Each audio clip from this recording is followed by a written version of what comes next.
Hello, everybody. Welcome to the Playroom. The Playroom is a place where I discuss things orbiting the Ancestor System with my friends. The Ancestor System is basically a map of what's going on in the universe that I've worked on for the past 2 years, and it has a map of the human psyche. And through that map of the human psyche, it also attempts to predict what's going on in culture and how culture is evolving. So it seems like we've been evolving through these various stages of culture, from indigenous cultures to polytheistic cultures to monotheistic cultures to modern cultures to postmodern cultures, maybe only around 60 or 70 years ago. And now it seems like there's a new culture that's kind of aiming to be born or is emerging right now. And we call that an integral culture or a metamodern culture. And the ancestor system is an attempt at something that could be helpful in the emergence of this culture. It's a language to discuss what's going on inside of us and between us so that we can live in greater harmony. So the playroom is a place to discuss those ideas here with my friends and my relations. And we also have a campfire series, which is where we meet with integral elders. So people who have been in this space for, 20, 30 years and downloading some of their knowledge to our generation so that we don't have to reinvent the wheel and we can start to help them with this project. So that's what's going on here. I'm Ari Nazem. I'm a self-trained shaman, and that means basically very simply that I use altered states to access subconscious and superconscious knowledge that may elude us in our day-to-day conventional conscious experience. In those altered states, I've discovered a lot of stuff that I've captured in the ancestor system, which is seen through the lens of integral theory. And so that's the philosophical system by Ken Wilber. And you can look that up and look into that. But we primarily talk about a version of integral theory, which is the ancestor system, which is what we're discussing here. I'm joined today by my dear, dear, dear friend and brother, Geronimo, we call Momo. Momo and I met at Stanford, and we were in the same fraternity and same friend group. And over the past couple of years that I've been working on the system, I've been sharing it with him along the way, and he's added a lot of valuable insights, especially on intelligences and types. So those are probably the things that we're going to be talking about today. Momo did Aero Astro Engineering at Stanford and just recently got the silver medal in the Olympic trials for IQ foil windsurfing. So a very competitive athlete, a very sharp mind, and a very, very dear friend. So very happy to have you here, brother. Thank you, Ari. It's an absolute pleasure to be here. And it's always nice to be able to share what we've been talking about, what we've been trying to implement and essentially systemize, especially in our friend groups and our social circles, etc., onto the greater world and to the people who are receptive to this. I really think it's a beautiful thing. I think there's a huge value add here. And to me, the biggest thing is it all makes sense. I tend to think very practically. I like to think that way. And the system just fits, it works, and really just allows us to sit down and have conversations like these that you can talk about the world in a different way, in a systematized, but at the same time, loose, general, and practical way. And I think that's a huge value add to everyone that is open to this and is willing to integrate this into their lifestyle and their vocabulary and their language. Hell yeah. Yeah, that's actually it reminds me of something before we dive into a presentation that Momo has made on the intelligences, which I'm super excited to go into, is that this system actually, there are ways you can use these ideas in a more intellectual or, really intense academic way. But we actually have been using these ideas very practically in our friend group, especially as we've gone camping or gone to Burning Man or just done various things in our lives. We've used it kind of as an operating system for us as a group of young guys to explain our perspectives to each other, and especially when it comes to trying to build something together or work on something together, it's really helpful to know who's good at what and who might be helpful, like leading something versus stepping back on something. And so we're going to get into that with the intelligences. So without further ado, Mo, if you could show us this beautiful thing that you've made. Absolutely. And before I do, I just want to make like a quick disclaimer here that again, this system comes from Ari. These types were designed by Ari, these intelligences, and I'm going to talk about them now and share my experience and my views, my interaction with them, as well as Ari's views and what he thinks, and even where his views may differ from mine. So essentially, that's the baseline, which is this is a system that you can implement and you can use in your daily life. You can use in a very rigorous and theoretical manner, and you can use in a very practical manner. And really, the interpretation is up to the individual and to the user.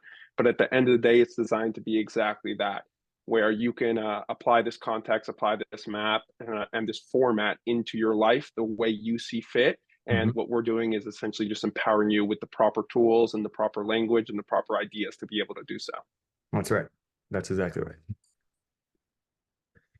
Me. Yep, I just changed it. I just Yeah, realized. perfect. Zoom. That's so funny. Okay, go. Perfect. So are you getting everything here? I think so. Yeah, I have us on the side, and then I have the presentation here. Perfect. So essentially what we're going to be talking about today are the seven intelligences and specifically an evolutionary model. So these seven intelligences are within the ancestor system types of intelligences to describe attributes and ways of thinking for each individual. And the reason why we label it an evolutionary model is because essentially that's where the inspiration comes from. And as we walk through this presentation, you're going to understand why and how that works. The quick roadmap here is we're quickly going to dive into an evolutionary timeline. We're going to break that down for you. We're going to talk about the individual intelligences, what they are, what they look like today, and the effects of having a very strong or dominant type of these intelligences, and on the other hand, not so much. We're going to do a quick intelligence evaluation in how do you talk about the intelligences, how do you evaluate them, and how do you value them and rank them. The next thing is the application. And the application is how do you use these things in your day-to-day life, in your vocabulary, and in the proper context. And finally, we're going to wrap up with just a quick segment on the beyond, which is if this is a topic that interests you and this is something that catches your attention, how do you go beyond what we're talking about here today and explore further? So to start things off, I always like to reference the academia of intelligence. I think there's a massive amount of content, of study, of philosophy, of tests, et cetera, that exists here. And starting off at the top, I think the thing we all have the most experience with, or I've heard about the most, are psychometric tests. So that specifically refers to IQ tests or standardized tests, which are the more modern definitions of intelligence.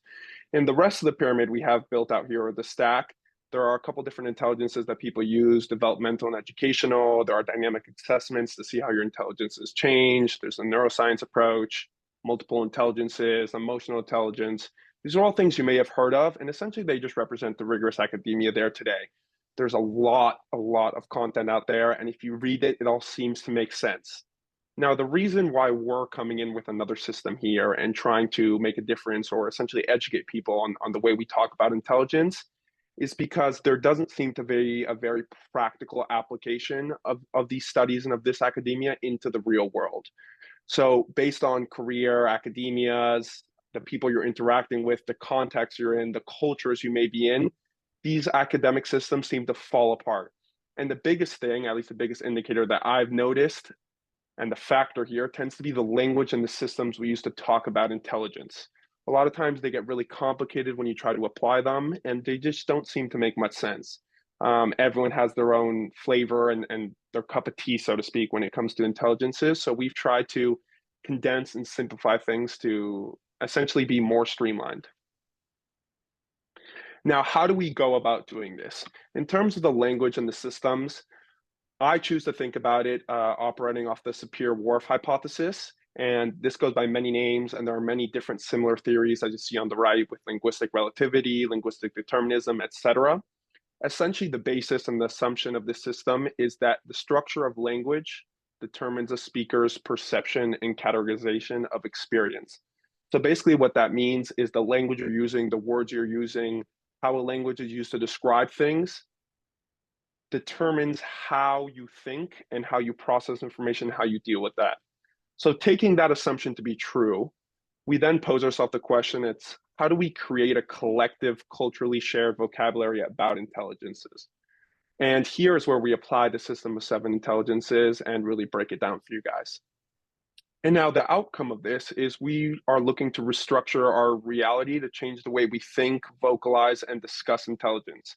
We're able to create a container with the language we're using and the way we're thinking about intelligences, then we can apply that into reality and really see social, cultural, and intellectual change on scales that, to be honest, I think have massive potential. And as we go through this process, we're going to see exactly how that pans out. I'll add one quick thing here, just from the broader. This is awesome. So much loving this. So much loving this so much. Superior Wharf. And yeah, one thing I would just add from the broader perspective too is that these ideas are things that could only really be possible within the postmodern worldview and mindset. The idea that our experience is not just something objective that we can study with science and understand. If we measure it enough, we can finally find this unchanging thing that has been hidden there the whole time. This is coming from a postmodern perspective that actually the way in which we engage with the world, even the way we set up the experiment, influences it. And so this is understanding that even the frame changes the painting. And so we need to be conscious about what frames we're using.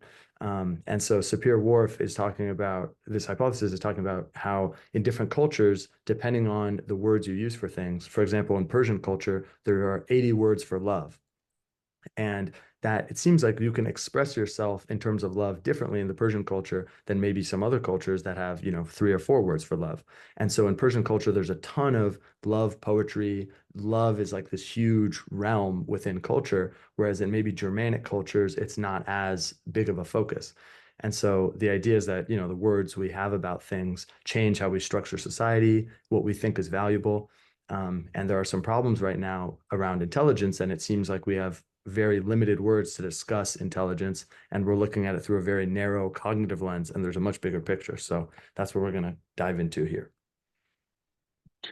Absolutely. And I'm going to tag on quickly there. I think an interesting experiment for people to explore if you just want to see this Sapir-Whorf hypothesis and this theory in general is search up some interesting information about language and color and how those combine to create more artistic cultures and languages versus less, and how the productivity and the creative focus around color changes based on language. I Mhm. think that's an example that I came across a lot and that I found pretty interesting. And so I encourage other people to look into that as well. Exactly. Yeah. Perfect. So now moving in, the 7 intelligences. Just a quick reference here again, the ancestor system. I think this, honestly, to sum it up, the way I view it is it's a remap of the disconnects between human evolutionary architecture and modern culture, or metamodern, postmodern, however you want to describe it, at a social, cultural, and in this case, especially the intellectual level. And so with that, let's dive right in. Yes, sir. So what we're looking at here is essentially the evolutionary timeline. And the important thing to emphasize before we dive into the specific points we're talking about here is that the intelligences in this case are correlated to the changes or emergences not seen in previous evolutionary stages that now become a very general necessity, for the species, for the animals, etc. The first emergence of these intelligences is essentially referred to the first general iteration or necessity for these intelligences across species or across an evolutionary chain that were not exactly seen before. And I also do want to point out that it's important to understand that there is a cascading effect here in terms of the intelligences. Just because, for example, if we're further down the line, on the 5th intelligence doesn't mean that these people don't also, or these species don't employ the first, the second, and the third intelligences. I think they all build a complex chain in which they interact with each other. Yep. Again, we're just referencing the first point in which they're really becoming dominant and becoming necessity across the plethora of the population. Yeah.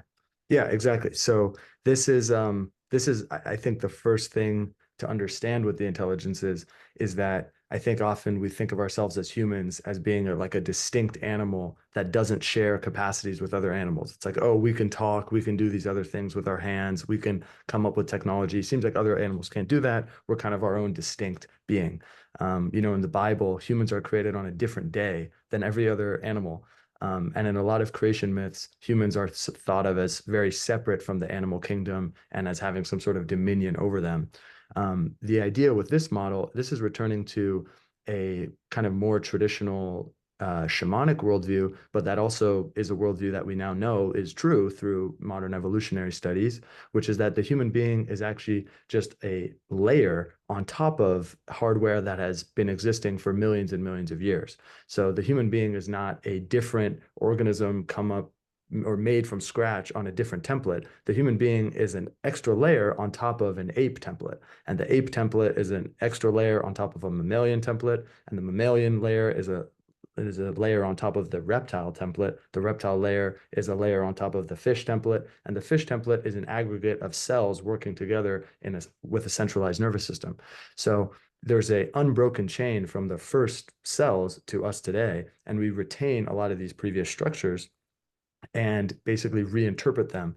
And you can actually see this in the physiology. And this presentation isn't dedicated towards the physiology. That's something we can talk about at a different time. But you can literally see this within your own body. And I may pop in to mention that, but very briefly, the first level is the peripheral nervous system of just neuronal cells. The second layer is the vertebrate column of the central nervous system. The third layer is the reptilian brain, which all of us have back here. The fourth layer is the limbic system, which is kind of on top of and around the reptilian brain. Then there's the cerebral cortex that we get from apes. Then there's the prefrontal cortex that we start to get with early humans. And there was no major physiological change that happened from about 300,000 years ago to around today. It seems like we're the same organism physiologically, but around 50,000 years ago, it seems like something in the internal wiring of the brain or maybe something regarding gene expression. Scientists are not sure, but something changed in the organism to allow us to become self-aware in a new way and start to think about questions regarding death. And this is when we escape Africa or leave Africa. And this is when we start doing elaborate burials and religious ceremonies and these sorts of things. So there is an actual physiological basis for these things that is also happening alongside the intelligences coming online. And Momo is exactly right, is that these are emerging as a response to the environment and the conditions that organism is living in. And this intelligence is needed for that organism to survive and thrive within its environment. And these are stacking in a cumulative way. So Absolutely. Thank you for that. I think it's extremely important to have that in mind, when going through these. And without further ado, let's start first at cells. At the formation of basic cellular structures, there's the development of metabolic pathways and the evolution of more complex cellular forms. But in all reality, the logic here is simple, it's basic, and it's quite direct, which is the cell essentially has its physical interaction where there's the basic life form and its surroundings. And there isn't much more beyond that. If the conditions are favorable, the cell will prosper. If they're not favorable, it won't. So we're talking about a physical cell and its physical environment. And from this stems I1, which is essentially kinesthetic intelligence and the sensitivity to the physical world. So essentially what's around you and what you're interacting with on a regular basis. In the second stage, we can move to the fish. Again, we have more complex structures emerging during the Cambrian period and the Cambrian explosion. Mhm. But essentially, the key characteristics here are the emergence of cartilage, the emergence of bones, essentially structures within organisms, and the emergence as well of predator versus prey dynamic. And when we really start to get this species diversification, you can start to get these dynamics. What I like to focus on here is essentially the emergence of mouths. And in fish, the emergence of mouths stems from the gills, so to speak. But as you begin to develop an operational mouth in this evolutionary stage, you're now posed with a life form that has the choice to open or close a mouth. Hmm. And that affects brain development. And it then creates a choice dynamic in which you are choosing how to spend that energy and how to operate a mouth based on preferences or the aesthetic of something, whether it's a taste of food, light conditions, whatever may be around you. You're starting to develop I2, which is aesthetic intelligence, the sensitivity to the aesthetic quality of sensory information. So what it is that you actually want to spend your time and your energy consuming, or what your preference is for. And again, everyone can have a different theory in terms of what's going on here. I like to focus on the mouth. I think again that really captures the point here. But you're started to pose with a lot of choices as to what sort of environments, what sort of aesthetics, and what sort of places you want to be in and surround yourself in as a species. Yeah, that's such a great way to put it. And Along with the mouth, we also get the other sensory organs for the first time too, like eyes and nose and these sorts of things. So not only is there just like a cell wall that might bump up against things or need to be aware of its surroundings, there's actually dedicated organs that are taking in sensory information. And those dedicated organs have preferences. There are things that the eyes can see that will inspire fear or disgust. There are things that the mouth can taste that are, inspire, dopamine rushes and, oh, I want more of that, or inspire disgust. So when we started to develop these sense organs, we also started to develop the polarities of preferences, so of attractiveness and repulsion. Um, and one quick other thing on a broader scale is that these are the intelligences, we're outlining the intelligences in their evolutionary form, so in the form that they emerged in. But in a human being, they have become more complex. So the kinesthetic intelligence in a human being is pretty much all athletic. It rules over all athletic activity. And the aesthetic intelligence for us, we have a lot of things like that we like with our hands. Like we have, our own unique organs. Like we like things that are soft or have different textures. And our aesthetic intelligence will look over those things too. We have, screens now. We can create like a bajillion different colors on Photoshop. The aesthetic intelligence applies to that as well. So, but the original sensitivity emerged with fish and with their sense organs. And these are our actual ancestors, which is pretty crazy to wrap your head around. Absolutely. I think that's and again, you're going to start to get more context as we dive deeper and as we explore the intelligences in more detail. And jumping straight into the reptiles, the pivotal moment here in terms of the evolutionary timeline is vertebrate life and the beginning of the adaptation to terrestrial environments and essentially land animals, so to speak. And what I like to outline here is the concept of limited 3D space. When you're in the water, essentially, you can always draw a direct line as to where you need to go, unless there is some sort of small obstacle somewhere. But in 3D land space, terrestrial space, there begins to emerge this practicality or this thought around logistics, essentially, which is, again, to eat a certain plant, to seek shelter, to soak up the sun. Again, we're still talking about cold-blooded animals. There needs to be a sort of planning and a sort of structure and a sort of idea for how to get things done within these animals, within these beings. And so you really start to develop the practical intelligence or the intuition for how to skillfully plan, execute, and sequence tasks to accomplish your goals here. Mhm. Yeah, exactly. In the water, you can't hold territory in the water. Water is constantly moving. So a fish, there are no fish really except like some modern beta fish that like hold territory. So fish are mo mainly kind of just going directly at the things that they want. Whereas reptiles, especially early reptiles, and their descendants hold territory for mate selection. So males are trying to hold as much territory as possible so that the best females, come to them and they can mate. And so to hold a territory in two-dimensional land, it's kind of like a chessboard. You can only move in one direction on two-dimensional land. And so do I want to go over there and eat that thing, or do I want to go over there into the shade? It's not like the water where there's nutrients just flowing in the water that you can swim directly into. Nutrients don't stay in the air. So you have to go on the ground and find stuff. And so this breeds a new sort of intelligence that is making logistical and practical decisions of this or that. In what order do I want to do these things? And this seems to emerge with reptiles. Absolutely. I think jumping into the next stage into the mammals, the things I like to focus on here are two things, which is live birth and mammary glands, which are essentially designed for feeding young. And what you see with mammals emerging during this time period is that they start to care for their young and form interdependent groups, whether it be a specific family unit or whether it be a slightly larger structured group. You have animals that now have to care for their young and care for the people around them. And what that really creates is this need for I4, which is emotional intelligence, and the sensitivity to the emotions of other beings and the ability to feel those emotions.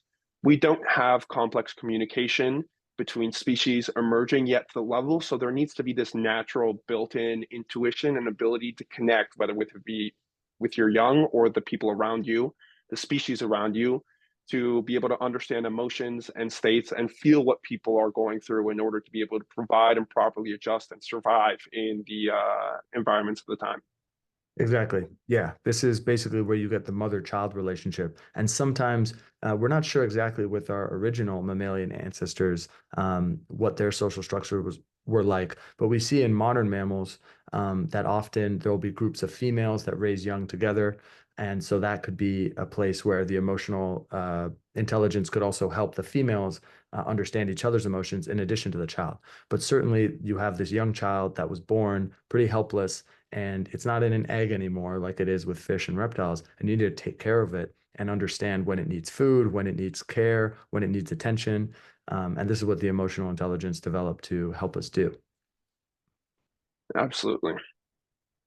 Jumping into the apes, here what I like to refer to is the development of larger brains and better arm structures. And with that, you start to get a lot more use of body language, so to speak. You can start to understand and process more body language. You have more functional capacity in the upstairs area. And you start to develop the vocalization abilities and capabilities as well, whether that be, again, verbal, and you also have the body language with the use of arms, the ability to stand on a couple legs, and the ability to essentially use your limbs in different manners that were being used before. With this, we develops the tribe or the group dynamic to a further extent. And once you start to coordinate larger numbers beyond just a family unit or a smaller unit of the same species or the same animal in one place, you really develop this need for expressive intelligence and the ability to communicate. In this case, we describe I5 as the attunement to one's self-expression. So essentially, the being needs to be able to understand and think about what they want to express and then be able to express it, whether that be, again, through vocalization or through body language and movement. So, yeah, Yeah, very well said. Yeah. Apes are our first ancestor that start living together in complex social structures. So, mammals, it's usually just the mother and the child, or a couple of females with a couple of children. Whereas with apes, you now have children, adults, and elders of both genders living together. And so this is a complex social structure because each age tier has different needs. You know, children need different things than adults, need different things than elders, and the different sexes need different things from each other as well, or have different natural intuitions, especially before cognition arises, which, adds whole new layers on top of biology. But at this stage, it's still, the biological sexes are still driving behavior primarily. Um, and so you need the ability to communicate your own needs into the group dynamic and other people to respond to that and to be able to negotiate what's going on and how to basically lead this group. And so it seems like there's a lot of new brain areas or brain areas that are there that start to enlarge, or even new brain areas that emerged with our ape ancestors to be able to process language and to spend more time focusing on each other's facial expressions, because this is the first time that men in the animal kingdom, or at least in our ancestral lineage, are actually spending time with each other, consistent time with each other in a constant battle sort of way. There's no men up until this point that are living together in a group. So the men need to be able to read each other's facial expressions, see each other's body language, understand the signs from the women and from the children. So a lot of new intelligence coming online here, which we still see very active in human beings with our expressive abilities. absolutely. Very well said. And taking us into the next stage, we have the Homo habilis. And again, we have a continuation of brain size increase, almost doubling at this point. Difference in body structure. We have a lot more similarities to the modern human or Homo sapien in terms of body structure, and the emergence of facial features, reduction in facial fur and the ability to express more in the face. And what I really like to outline here is the first documented examples of tool use. I think that explains what we need to know in terms of intelligences.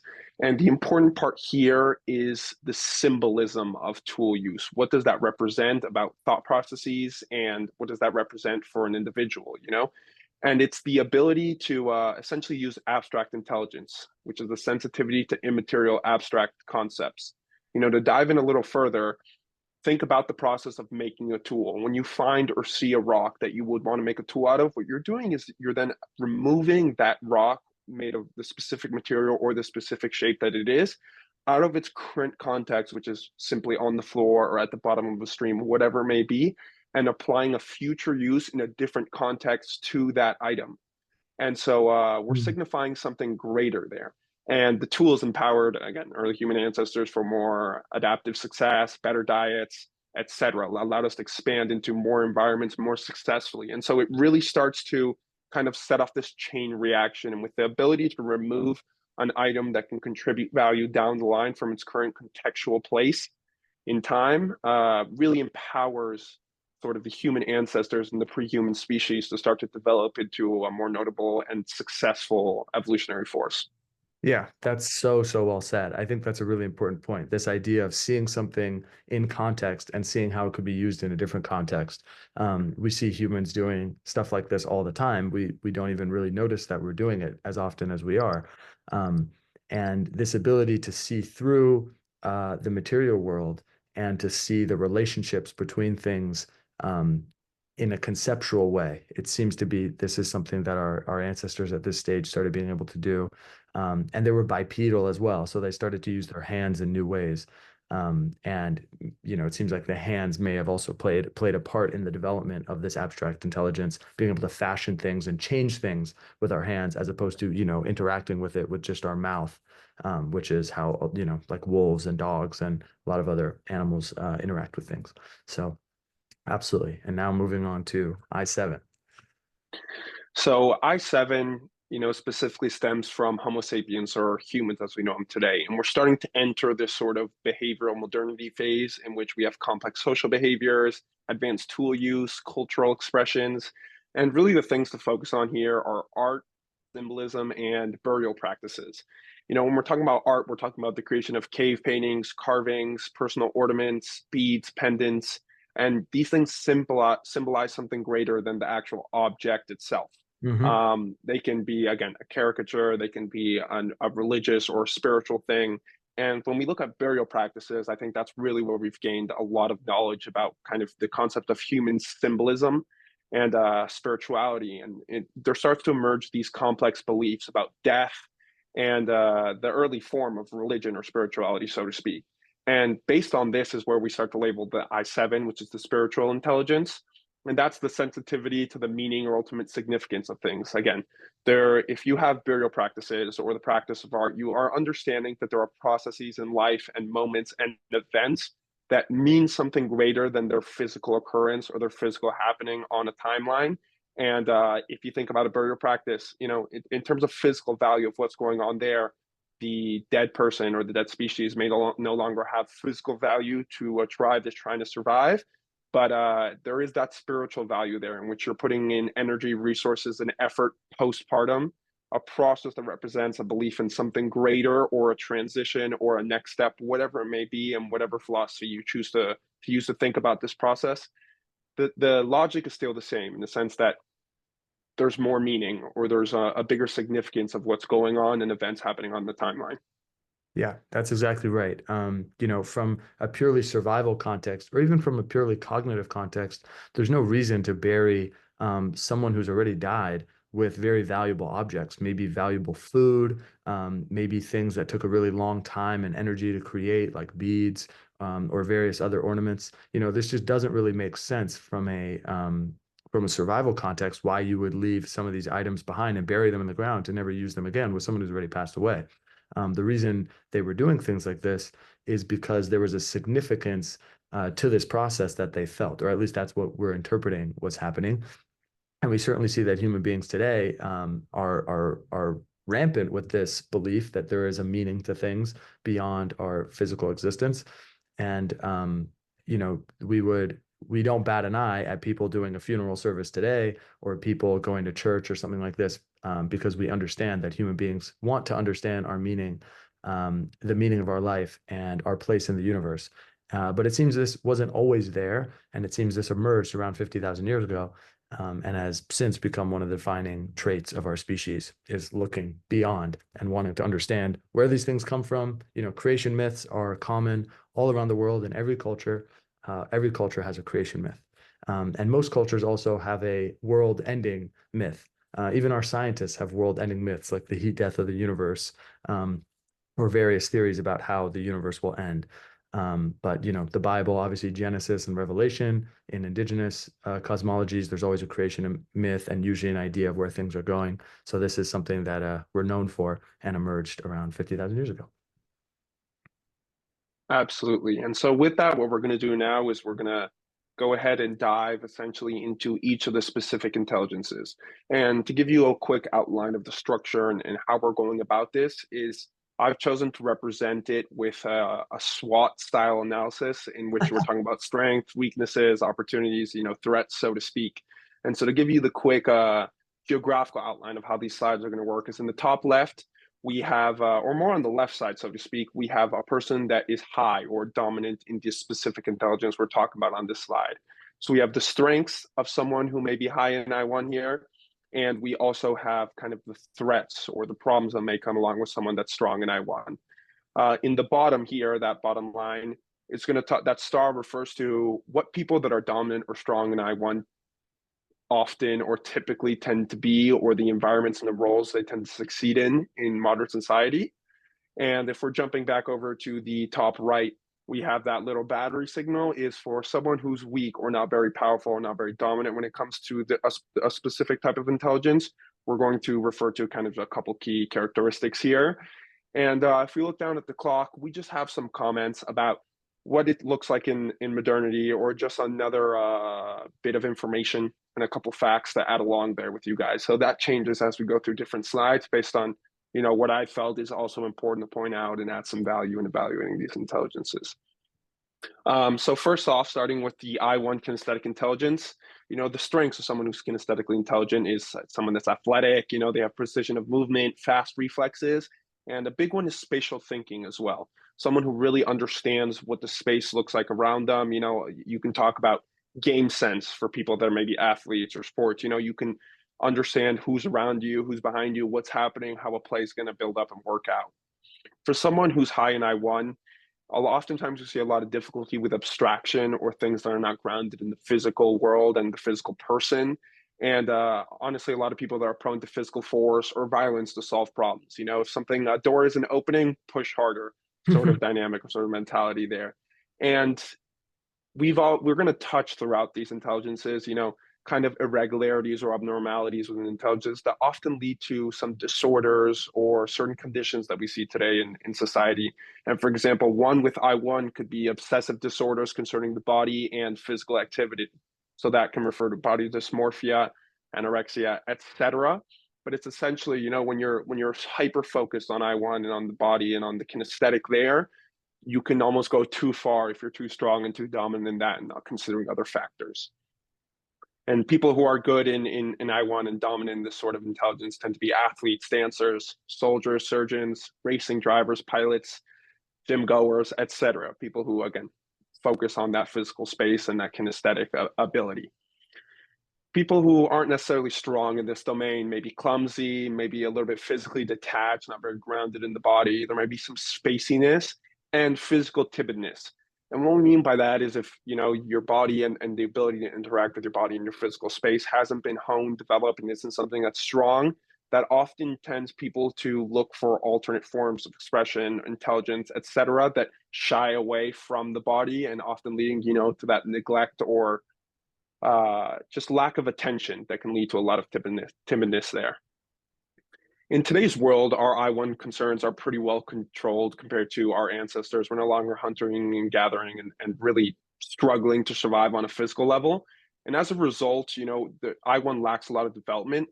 That can lead to a lot of stress, a lack of groundedness. A lot of people aren't necessarily taking care of their body, whether you're I1 dominant or not, and focusing on really keeping essentially the foundational physical pillar healthy and operational and functional for life in general, longevity, and everything else as well that interacts with this intelligence. Mm-hmm. Yeah, so well said to all of this, and maybe we can go into a bit of the historical context later. But you can already probably start to get a sense of the fact that having these different intelligences within us, and these intelligences you could also think of as kind of just like life domains, in terms of like the kinesthetic intelligence being kind of the body, then there being the aesthetic sense, that being kind of the desires, then the practical sense, that being your goals. There's just kind of these different areas of our life, and throughout different areas of history, these different life areas and these different intelligences have been prioritized. So you're exactly right, Mo. And I think we see it around us. Obesity rates are higher than they've ever been in history. I mean, this is unthinkable what's going on from a health crisis perspective. Um, Even the food we eat, and of course that's not all the problem of the individual. That's a cultural thing that we've done, and it's part of the technology that we've done. I mean, we're sitting here on our computers right now giving this presentation, and probably wrote these slides while sitting and all these sorts of things, whereas maybe our ancestors would have been teaching in a different way, maybe while they were walking, while they were hunting, while they were going somewhere. And there would be a lot of passive boost to I1 happening there, that we don't have. And these days, we probably have a lot of passive boost to I6 just by the amount of content that we're reading and the amount of technology that we're using. But that's something to keep in the back of your mind as we talk about this, is how this maybe has evolved over time as well. Absolutely. And I'm going to make another quick note here, which is, Yeah. it's always nice to do a little checklist of what you see around you in the world and what people are doing that may be directly tied to I1. Something I like to think about, even in pretty removed environments or very specific environments to today, is look at standing desks, look at treadmills at desks, the way people Yep. work, and essentially try to incorporate something, and they always advertise the health, they advertise different benefits, etc. But essentially, it all ties into the same picture. I1 can be very diverse, as can all the intelligences, but they essentially all relay the same base general top-down message, which is anything to do with, in this case, anything to do with the body or the physical, so to speak. Exactly. Awesome. So jumping next to the I2, or the aesthetic intelligence, starting off with someone who's strong or dominant in I2, we have the appreciation and understanding of color, you can have style and fashion sense, the ability to curate and put things together, whether that may be a space, a presentation, etc. And honestly, taste. And by taste, I don't just mean, the physical sense, but I mean just taste in general. We all know someone, who's extremely good when it comes to decorating their home, their living room, their music, what they wear, etc. And so that just goes to show that there's a lot of different outlets and essentially different areas of I2, whether it be the way you dress, the music you listen to, the way you combine sound or spaces. A lot can happen there. But on the flip side, when you have someone that's still strong in I2, but what can be the problems here, or the developments or the abnormalities? And you can have crippling preferences, sensory addictions. OCD tends to be a very common I2 abnormality, or something within the I2 domain, and aesthetic phobias as well, in which, again, people that can't deal with certain textures, people that can't deal with certain colors, etc. Hmm. People that are I2 dominant often tend to be musicians, visual artists, designers, architects, curators, critics, etc. I think we've all met these types, and or at least read and seen about them, in the world. Someone who's low in I2, I kept this section short because honestly, it's just poor taste and aesthetic insensitivity. I think everyone in their own domain has a certain lowness or weakness in I2 when it comes to a specific topic. And if not, we've all met or interacted with someone who kind of expresses these characteristics. And, a little bit of a side note and a detail here on I2 is that, it can result in an increase in joy from the positive and beautiful things, as well as exacerbate or demonstrate increased disturbance from negative things or unpleasant things. So there's also this range in how it affects you and you as an individual, in which, again, going back to preferences, aesthetic phobias, etc. If you're someone that has a strong I2, the aesthetic is going to have a much bigger effect on you and what you're doing, how you're thinking, and how you're feeling.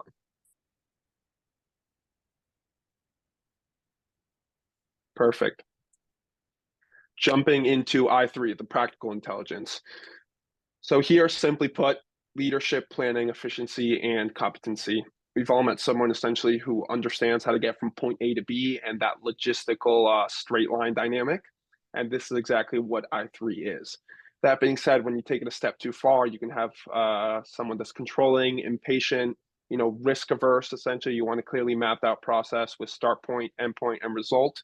And you can have perfectionism. I think a lot of this stems from the practical intelligence. This is something that's definitely outlined and pushed very hard into in today's society. As society has become more and more complex, think of how many things you have happening around you: your phone, computer, work, family, etc. there's a lot to manage, and being practically intelligent and knowing how to manage these things goes a long way and tends to lead to more success in modern society. And so you have executives, product managers, urban planners, chief of staffs, assistants, strategists, and analysts tend to be often I3 dominant archetypes.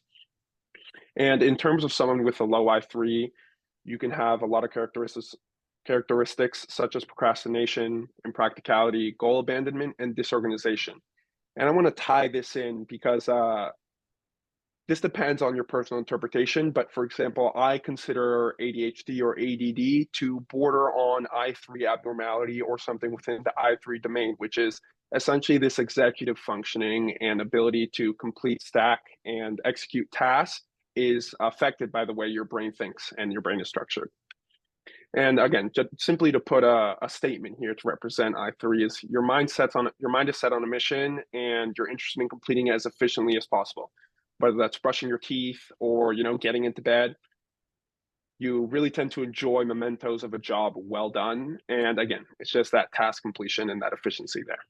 Totally. Yeah, this is probably my worst intelligence, um, funnily enough, and definitely something I've been working on, and something that having a name for it, and we can get into our personal reflections on the system later, but I think my friends having this system and knowing this system, when I'm like, oh, I'm bad at I3 or whatever, they're like, well, this is an opportunity to get better at it, And because we have a language around intelligences, it's not just, oh, I have ADHD, I can't do this. It's, well, this is something that is a little bit less intuitive to me. All the more reason why I should pay attention here, or all the more reason why I should devote some attention to shoring this up, because I have, other good things going on in the other intelligences. This is somewhere that could use some work. And so I think understanding that it is an intelligence that can be improved and developed, and that there are other people who are high in it that you can learn from, is a helpful reframe, I think, for a lot of us who sometimes, it's very liberating to get a diagnosis like ADHD or OCD or some other diagnosis, and be like, oh, that's why this is an issue for me. And it's helpful to know that. But with the intelligence model, I think we see it in a bit more of an optimistic way, and understand how it's still something that we can work on. And also it's something that can sometimes have benefits in other ways, or there's other intelligences that power is getting routed to, and to be aware of those as well, not just see the deficiency in one. Absolutely. And so jumping over to I4, so the emotional intelligence here, this one is very simple to communicate. It's essentially empathy and compassion. Um, and the problems that can arise from someone that is I4 dominant, or certain characteristics displayed by someone that is too I4 dominant or overemphasizes I4, can be emotional sensitivity, aversion to conflict due to emotional stakes, emotional instability, and a lot of shyness. And it really traces and draws back down to this concept of emotion and feeling emotion and perceiving emotion, how you're thinking about that, and how you're interacting with emotion and the world around you. People that are strong in I4 tend to be therapists, nurses, counselors, teachers, caretakers, philanthropists, social workers. I think the archetype is pretty self-explanatory. Um, and transitioning into someone that may be on the lower end of I4, we have the emotional apathy, we have the detachment, and we have social awkwardness. Humans as social beings, and the way we've developed, emotional intelligence is not the most necessary thing in the world, but I think as a social species is it extremely crucial, and especially nurturing species like ourselves who take so long to develop and to grow and to build our personalities and confidence and really abilities and define who we are. The attention to emotion and how we're feeling is often extremely powerful and extremely important for humans. And to explain this a little bit further, it's I4 is not simply the ability to mentally tag the emotions of others, such as label someone sad or angry or upset That's or right. happy, etc., That's right. but the tendency to feel it mirrored in oneself spontaneously. So again, that's why it really draws back to that empathy and compassion. It's not just identifying here where Ari is sad, but it's truly feeling that Ari is sad and feeling that sadness within myself. And the actions I choose to take after that are a result of this intelligence and understanding that he's sad, I'm feeling that, I should reach out a helping hand or talk to him or see, how we need to go ahead and deal with that. Yeah, well said. This is the intelligence of resonance. So I think it's really important to just spend a second saying that, I5, which is attuned to people's expression, I5 is not only attuned to one's own expression, but is also able to read the expressions of others very well and try and understand what they're trying to say, or even things they may not be trying to say, but are saying through their expression. That's kind of I5. But I4 is it's less it cares a little bit less about what's actually being said or communicated as opposed to what's being felt. And so I4 is feeling what another person or another being is feeling um, as one's own. And there's an intelligence in that. There's an intelligence of being able to drop into resonance with another being. And there are, like Momo said, certain actions or certain words or certain things that come out of you when you are feeling the same way as someone else that don't happen when you're just understanding where they're coming from a cognitive place or from an expressive place, but you're actually feeling how they're feeling. That's a completely different thing. Um, and also, this is probably maybe along with I7, the intelligence that I would say is the most controversial in today's landscape, given postmodernism's love of I4. So, level four, we've associated the intelligences to some degree with the levels as well. And at level four, at the postmodern or the pluralist stage, we've seen over the last, especially 40 years, but even longer than that, maybe 50 or 60 or even 70 years, we've seen an attention towards cultural sensitivity, political correctness, using the correct language to discuss our emotions or to safeguard the emotions of others. And this has been a big change in culture from previous cultures. To really be looking out for people's emotions in this very sensitive way. And some people are really excited about this. Some people are pushing back against this. But a lot of that conversation is around emotional intelligence. And I think we can extend some of our compassion to some people, maybe who have a lower ranked emotional intelligence. Maybe they don't understand why the focus is so much on emotional intelligence and away from these other things. And I think with a model of intelligence, we can understand there are some people that maybe just be a little bit more sensitive or gifted emotionally than others. And they seem to be leading the charge of trying to help us be more empathetic people. And there are some people that maybe it's a little bit less intuitive to them, and that's actually just part of their design.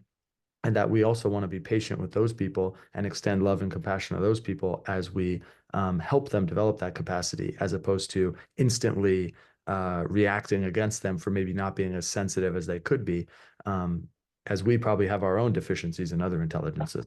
So, from an integral perspective, we just want to keep that in mind right now. Well said. So jumping into a theme that we lightly mentioned here, but it's the expressive intelligence, and that's the attunement to one's self-expression through words, phrasing, tone of voice, facial expression, body language, gestures. The list goes on and on. But talking about someone who's dominant or strong in the expressive intelligence, we have conversational engagement, verbal and social fluency, charm and wit, public speaking. I think we've all met people like this. This is something that, especially when we're talking about social scenes, is very present. Whether you're going out to your local bar, whether you're meeting up with a friend group, I think everyone knows this type of person. And that being said, someone who's dominant or overly reliant on I5 can sometimes come across as inauthentic, as being too socially dominant, having no filter in the way they communicate, or they just communicate too much, and often doing too much. I think, simply put, we've we've all met another person who maybe does too much, says too much, and brings too much energy or too much expression to a conversation or an interaction. Um, we often find in this category actors, performers, politicians, salespeople, authors, lawyers, comedians, and media personalities. I think if you look at especially social media, the I5 is extremely big and it's extremely important, even over a phone.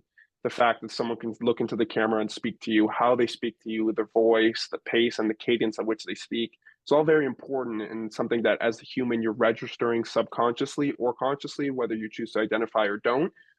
It's all there and it's all information you're processing. And essentially it all determines the way you interact with people, the way you interact with videos, with media, and with just expression in general. It's the concept of a bad actor versus a good one. The differences are noticeable, even if you can't quite put your finger on it. Hmm. Someone who's lacking in the expressive intelligence can be socially awkward, they can have a small vocabulary, a weak voice, and often I think the I5 is regularly referred to in today's society as the concept of the introvert versus the extrovert, where someone who's not so dominant or confident in their I5 can be considered introverted, and the opposite or vice versa can be extroverted. And I just want to point out that it's almost the concept of I5 is the whole world's a stage. There's a lot to interact with, there's a lot to see, there's a lot to present out there. And so it's almost this gamifying and this excitement with expression and interaction. Yeah, exactly. I think I5 is definitely somewhere that you and I connect, Mo, and we have a lot of resonance because I think both of us love that. I mean, we're doing a multi-hour podcast right now, just yapping. So, that goes to show our love for I5. And yeah, I think more than ever, this one is actually becoming really important, especially as our attention is getting shorter. Maybe 100 years ago, you would be at a lecture hall and, the professor is talking and there's a lot of cultural norms around like you need to keep your attention on them or even just authority figures, you want to, you need to pay attention to them, whatever it is. Whereas now in our culture, what people seem to be paying attention to are the things that capture our attention the best. And that's kind of what a lot of our technologies are designed for.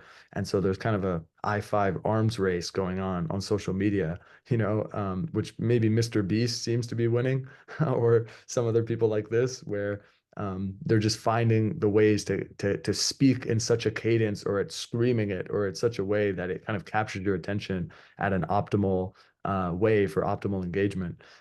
So I5 is definitely still alive and kicking in today's world online, even if the average person's I5 is probably, dropping because of all the time we're spending online. So it's kind of an interesting polarization that's happening. The average teenager is probably a lot less charismatic than they were 50 years ago, but the average, YouTuber is probably a lot more charismatic than a newscaster, even maybe, 20 years ago. So interesting things. Absolutely. And something that's interesting to think about, especially when we're talking about times or timelines, a reference I like to use is music. I think if you look at the average song length from 50 years ago and the ability simply to process of if you wanted to interact with music, you have to buy a whole album for, the good two or three songs versus now the ability to pick, choose, and kind of accentuate. You have music, a lot of hit songs, top 100 chart songs that are 2, 3 minutes, and have become much shorter. They're meant to capture your attention in a different way. And yeah, this essentially this ability to selectively choose the expression you're interacting with is modifying the way we use it and employ it in daily society. So it's just an interesting exercise to think about. And, even if you're just going out for a coffee or a restaurant or a drink, think about your server, think about the people around you at the tables around you, et cetera, and try to identify different types of I5 and how people are employing it. Hmm. Yes. So I6, abstract intelligence. I think this one is important to emphasize that I think this is what's most talked about, most supplied, and most valued in today's society, coming from a cultural standpoint. It's we refer to it as, again, the ability to work with abstract concepts.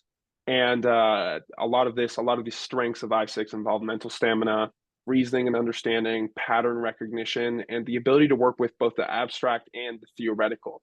So this tends to align much more with the traditional definition of intelligence, which is, again, if you're thinking about the concepts of math that you're going through in school and science, they all tend to fall within this category, which is understand the theory, understand the patterns and the methods there, and then apply it to what's happening around you. Someone who's I6 over dependent or overly dominant can constantly have a need for answers and understanding. There needs to be the explanation for everything that's going on. Overthinking and analysis paralysis is something that's definitely there and definitely exists because you're thinking about all the different permutations of what's happening around you and yeah, the concept that you're working with. There's subjective devaluation, and which is essentially the removal from that more emotional or subjective experience. And direct line to the more rational or logical thought processes, and honestly, a lot of elitism. I think, a prime example is people talking about universities essentially and where they come from, kind of that Ivy League extraness and elitism there. That's just a small example in today's world of people really practicing this elitism based on a modern system that really values I6 above all else. In terms of people that are very strong in I6, we often have academics, scientists, engineers, mathematicians, doctors, lawyers, physicists, economists, essentially putting these complex, abstract, and theoretical concepts into practice and honestly researching and understanding what they are. Someone with low I6 can often have low mental stamina, processing difficulties, resistance to abstraction, and a lack of focus. So it more tends to be the flip side of someone who's strong in I6, pretty directly. And again, just to touch on the modern world, hyperdominant, overemphasized, and yeah, it's synonymous with intelligence itself or being smart. And yeah, I'll leave it to you if you have any commentary there, Ari.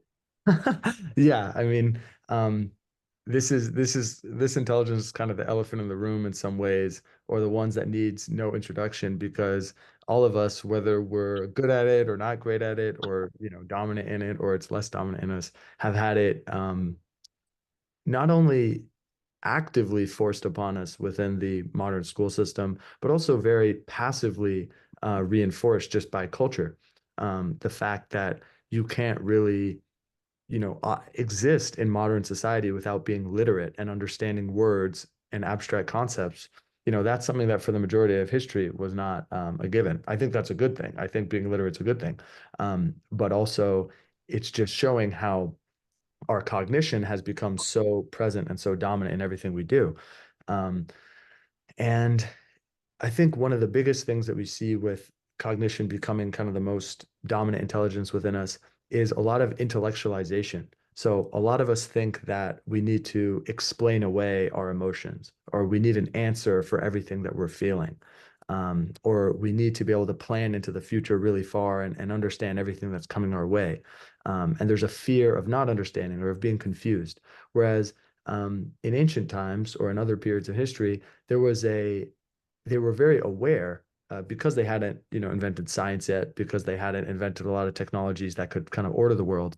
They were kind of in a state of some amount of humility all the time, understanding that, well, there's a lot of shit we don't understand. And there's a lot of things in nature that are happening that we don't really understand. There's a lot of dynamics like volcanoes and this stuff that we don't understand. And that gave them a reverence for mystery and for being open to things coming their way that they maybe couldn't have planned. And I think there's some benefit to that we want to integrate with these new scientific and modern understandings that we've had. I think science is amazing. I'm grateful every day for hot showers and for the amazing technological inventions that we have.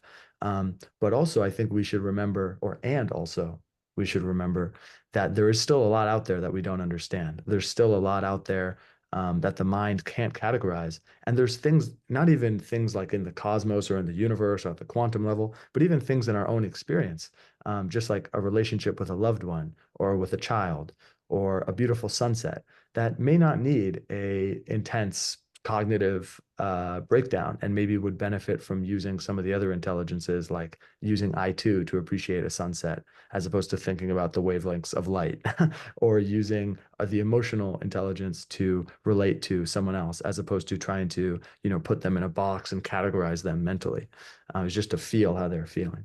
So an amazing intelligence that I think all of us are very grateful for, but also one that needs to be balanced with our other capacities. Absolutely. I think that's very well put. Jumping over here into the I7, we have the spiritual intelligence. So again, the strengths here and the dominant archetypes or the people that are dominant in I7, there's a lot of symbolism, faith, interconnectedness, this idea that events, the world, people, etc., are interconnected. And honestly, a lot of inner intuition is something that I think isn't addressed enough and isn't emphasized enough. But someone that yeah is dominant in I7 is going to have that inner intuition. The question of where it stems from is a different conversation, whether that be faith, whether that be trust in oneself, whether that be trust in the world and the concept that things are work out, or that there's a plan and there's a path for everyone. That changes based on who you are and what you believe in, but there tends to regularly be this concept of intuition. Someone who's I7 dependent or over dominant can often express paranoia, worldly detachment from the physical and from the world around them. They can be overly idealistic, faithful, blindly following religion or ideas, whatever it may be, and a fixation on meaning. And what I mean by that is that, they really emphasize or have this idea that every event, however small, however big, is going to have an impact and mean something in the greater scheme of things. So even if it's as simple as, the wind blowing a certain way on an afternoon while you're sitting there, that can have a certain meaning. What were you thinking about in that moment? Was it a sign to move on to the next thing? Was it a sign that you're on the spot? So it can lead to a lot of that. People who are strong in I7 tend to be often be religious leaders, spiritual guides, shamans, such as Ari himself, philosophers, activists. And this is one that maybe isn't so regularly thought of is the concept of revolutionaries and missionaries. In terms of revolutionaries, I think that ties back into the idealistic and symbolism and faith idea in which the world can be better, that we're fighting for something bigger than us. There's a greater meaning here. People that are low in I7 honestly often tend to be dopamine driven, material centric, and there's a very common expression of reductionism and basically acceptance of nihilism. And I think we can all understand or think about people that have done this, especially, if there isn't that self-awareness and greater awareness of the world and the connection, whether it be nature, faith, symbolism, religion, etc., around them. Again, your world does become reduced to simply the physical or simply yourself and the people around you. And to give you a little quote here, questioning the purpose of one's life or of the universe itself, thus entering into the realm of the spirit, that which is beyond what can be known by the body, heart, or even the mind. Here, faith, deep trust in something beyond our power or comprehension is born and maintained. And so, yeah, I think that ties in a little bit into the I7. I'm going to cut my speech here about I7 because Ari, I think this is your domain, and feel free to take over and fill in on anything I've been missing out on. Yeah, no, I've really been loving hearing it from your words too. I think the whole point in working on this is that it's something that other people can pick up and is meaningful for them in terms of explaining their experience and the experiences of others that they're seeing in the world. And so hearing it from you is, music to my ears because I designed it to be used. So it's nice to hear it being used. Um, Also, I do want to put a disclaimer here for the people watching. I'm someone I consider myself not to be very dominant whatsoever. It's probably one of my lowest personal intelligences, I7. And so, yeah, it's still a concept I can think about, apply, and label essentially in the world around me and even focus on improving. But it just goes to show that even something that's not mine, that I don't consider or own or champion, is something that I still think is important and very present out there. And honestly, has helped me identify that intelligence and scale the concept and the label here in other people and value that. yeah, and I mean, yeah, just pausing on that for a second, like that's the whole project we're doing here. Like when I say integral, when we use the word integral, that's what we mean. It doesn't mean you have to be the best, most spiritual person, most emotional person, most kinesthetic person, whatever. And you don't have to be something other than what makes sense for your development right now and what's possible for you to do right now. But to be integrally informed is to respect these other things.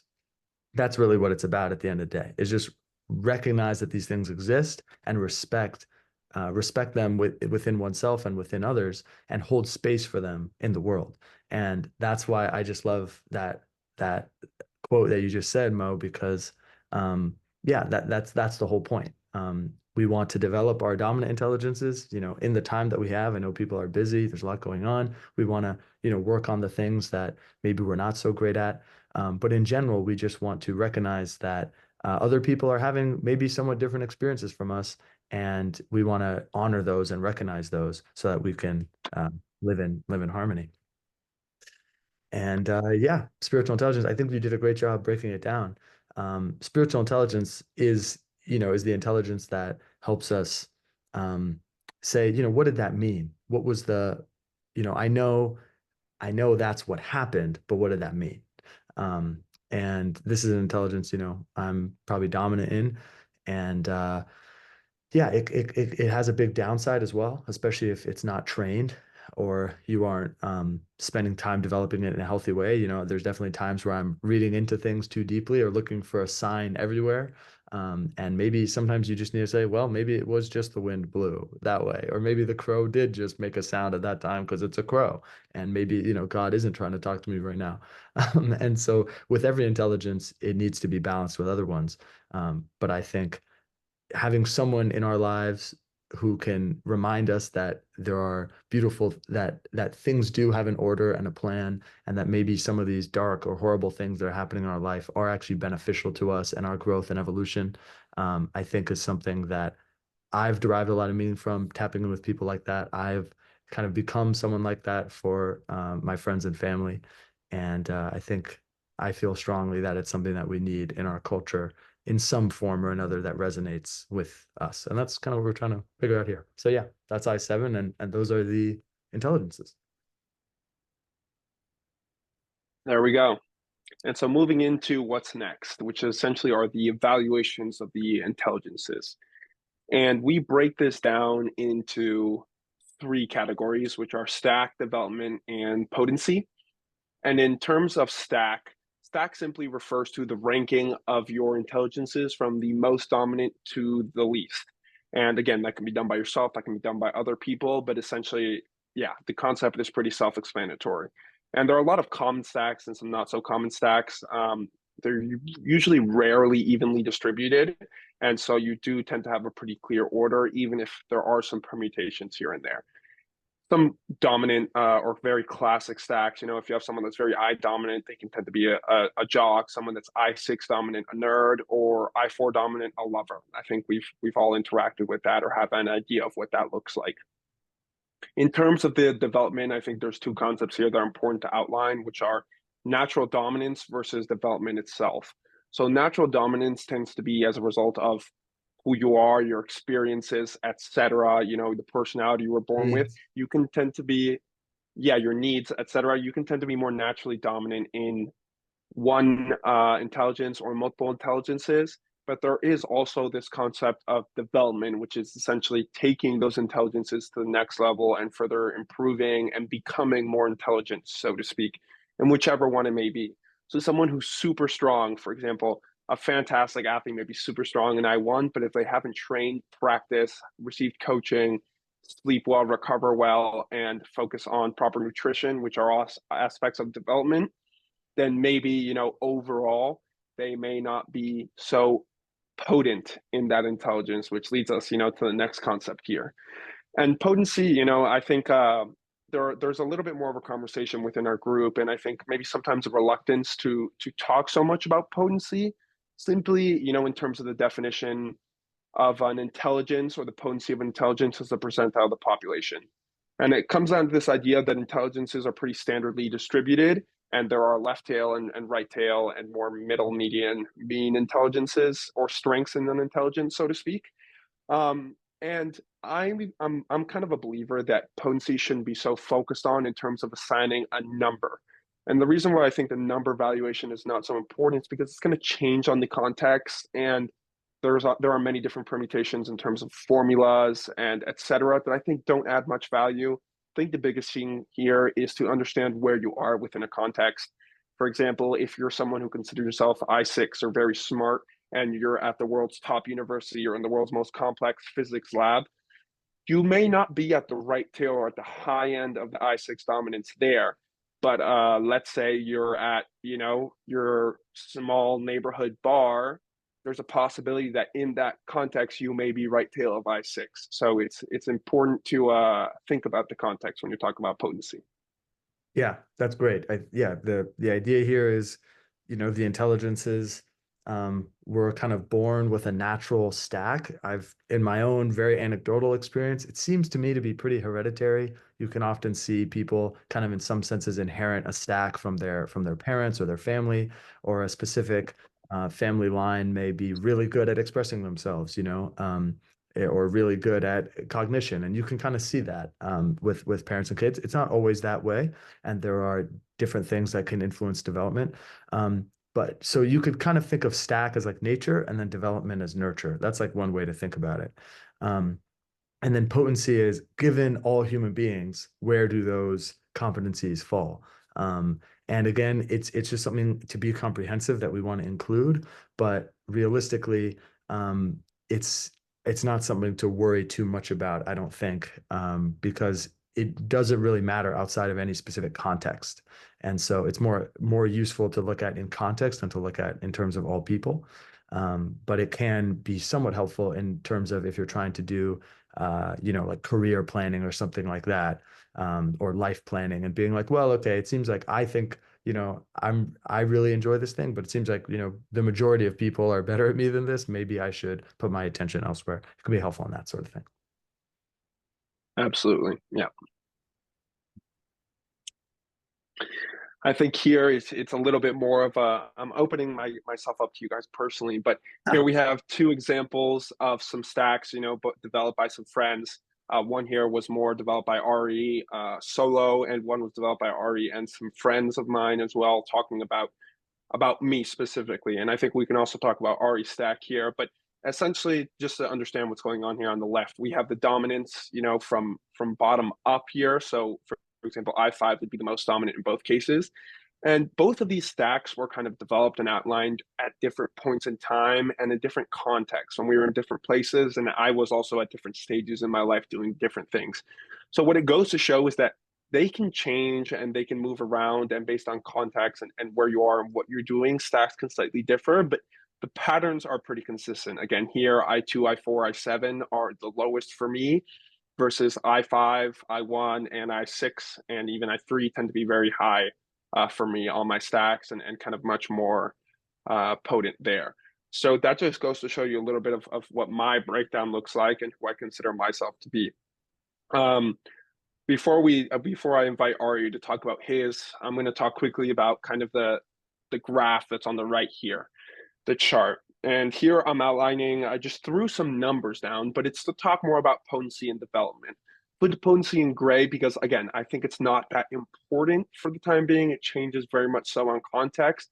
But essentially, I just did it to illustrate the concept of what I believe to be some of my development. Like, for example, if we look at I1, I've always been a very tall, like very athletic, very sports involved person. Um, and so that's why, my potency, I think, in I5 is in I1, is very high. And the reason I outlined that kind of extra five there on back is development. Like I feel like I'm constantly developing, as I've been spending more and more time in professional athletics, getting better in that sense and hitting new heights, so to speak. And so, I want to outline that there. Or for example, if we jump to I5, I5 is something that I believe I focused a lot on in my life and worked on improving and being very good at. I grew up in very big families, a lot of big social contexts, a lot of big social events, bilingual, etc. So I think it was always something that was very important in my life, and I always wanted to be good at. I took pride in, so I really focused on that development. And the picture here is kind of just to illustrate the numbers are not so not so important specifically, but it's the concept that you can have a level of natural potency and you can still focus on developing each and every intelligence. And again, these values are going to change based on times and based on context. If I'm looking the last 10 years, the potencies are obviously going to be a lot lower and developments may be higher versus if I'm looking at the last month, a lot of the potencies will be different and a lot of the developments will be different based on what I've been focusing on simply the last month or two. So with that, Ari, I'm gonna invite you if you want to share a little about your stack and yeah, talk about what you're thinking about here. Yeah, totally. The first thing I'll say is you can see like I think I was involved in both of these rankings of your stack, Yeah, And what you can see is like the top ones and the bottom ones are like generally the same. It's just like usually in the middle there's a bit of like a flip-flopping of the order, but like the bottom ones like are kind of obvious, and like usually the top one is usually pretty obvious, but then it's like in the next couple ones that there's some conversation there, and it's like, oh well, remember that one time when you said this one thing, or remember that one night where this one thing happened, and you can kind of like move it around. But often with our good friends, you can kind of know, yeah, maybe he's not that great at this. He's pretty great at this. Um, and that's a fun exercise to do with your friends, and something that's been very fun for us. For me, it's also on the wiki, my stack, but my stack is I7 first, so spiritual intelligence dominant. Expressive intelligence is my secondary, I would say. My tertiary would be aesthetic intelligence. My fourth would be emotional intelligence, although I think it's developed maybe to the level of some of the other ones. And then my lower three, my friends call me very top heavy, and that my top four are pretty powerful, and then my bottom three are maybe, or not maybe, but are very below average. But this, or I guess I6, I don't think is that below average, but it would be I6, I1, and I3. And those are ones that are a little less natural to me. Um, so a lot of my attention is on the meaning of things, the way of expressing things, the aesthetics of things, and then the emotions people are experiencing while that is happening. And a little less top of mind for me would be how to get things done, where exactly I am in physical space, and what's going on around me. And maybe, the uh, if things are adding up in a rational way, or the mechanistic explanation of things is a little bit less top of mind for me than the emotional impact of that thing or the spiritual significance of that thing. And I guess Yeah. one more thing I'll add on that is I think for the majority of my life, I was primarily focusing on I6 because I was, at school and like trying to go to a top college and this sort of thing. And also, not really using my I7 very much because I didn't really know what to do with that, or I didn't have a lot of influence on that in my environment. But it was always something that was alive in me. And through my family's travels, whenever we'd go to a church or to a spiritual place, I was always having a pretty distinct experience there, even if I didn't really know what was going on. It was touching me in a way that in later years I realized, oh wow, okay, yeah, that was like a profound moment for me, and that was touching me in a way that maybe was different than it was touching some of my other family members, or it would have touched my peers. And over the last 4 years, as I've gone on the shamanic path, I've really have dove into I7 and really started to develop it. And once I started to really put kind of my attention behind it, it was crazy to see the leaps and bounds I could make very quickly, because it's where I have a lot of natural intuition. And so a lot of things came very quickly to me spiritually, that the same amount of time focusing on, math, didn't happen. So just a little point there. Yeah, absolutely. I see where you're coming from, and I think it's even been interesting to see how those, at least for me, knowing you for a couple years at this point, and really kind of seeing you at the beginning, or when that process was really, the spiritual process was really starting to pick up some momentum, seeing how you've changed and how you've adjusted, and even how, an rise to dominance for I7 and that increased development, maybe you want to call it that, increased development in the I7, how that's also affected your other intelligences, even in positive ways, and for example, I think a key example is your I5. You've always been an extremely good communicator and speaker and storyteller, etc. And the way it's changed with age, with maturity, and with the focus on I7 is, I think it's become a lot more kind of impactful and a lot more meaningful and a lot more decisive and like slow. I don't want to say slow because it's not the right word, but it's a lot more targeted. It's you're running less with your communication, and everything you say has a meaning and a point, and it feels like wisdom, so to speak. And I think that that can be traced back a lot to I7. Thank you for saying that. I think you're right. I think, you know, yeah, knowing, having a deeper sense of what's meaningful certainly has influenced, I think, what I want to communicate. Absolutely. And I think here, it's a good time for, if you're watching this video. First of all, thank you for staying with us until this point. But I think it's a fantastic exercise, whether you want to take 3 minutes or 30 minutes later on to sit down and develop your own stack of your intelligences and really spend some time looking at that and sorting through that and go through a couple different iterations and permutations, even if you're not quite sure what that looks like. Write a couple down and see over the next couple weeks, couple months, how that changes, and based on your interactions with others, how that changes and how you think about it. Yeah. Some of you can send to your friends too. I know these videos are pretty long, but the wiki, wiki.ancestor.earth is the wiki, and it's linked in the description and it's linked elsewhere. But you can go read kind of a written description of the intelligences there, if that's more helpful for you as well, and send those around to your friends and see if see how they rank you and how you might rank them. It's something that's been a lot of fun for us. So maybe something you would like to check out as well. Absolutely. And so if you've gone through that exercise and talked about or thought about your intelligences and ranked them, the next step, again, what Ari just mentioned, is take the same exercise and the same information to your friends and see what they think and how they rank you. I think it's a great exercise to ask them to create their own version of your stack, and for you in that process or before that process to not share yours with them, to see kind of where your self-perception versus others' perception of you is at.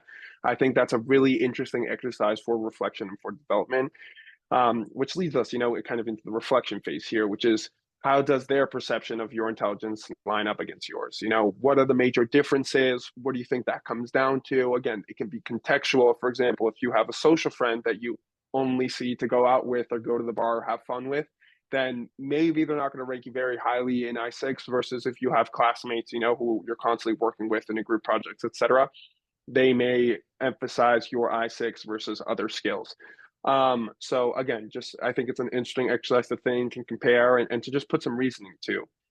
And the next step, to go further is to dive into the development. And based on all the information, the data points you've collected is identifying the intelligences you want to develop. You can brainstorm methods, exercises, interactions to further your development.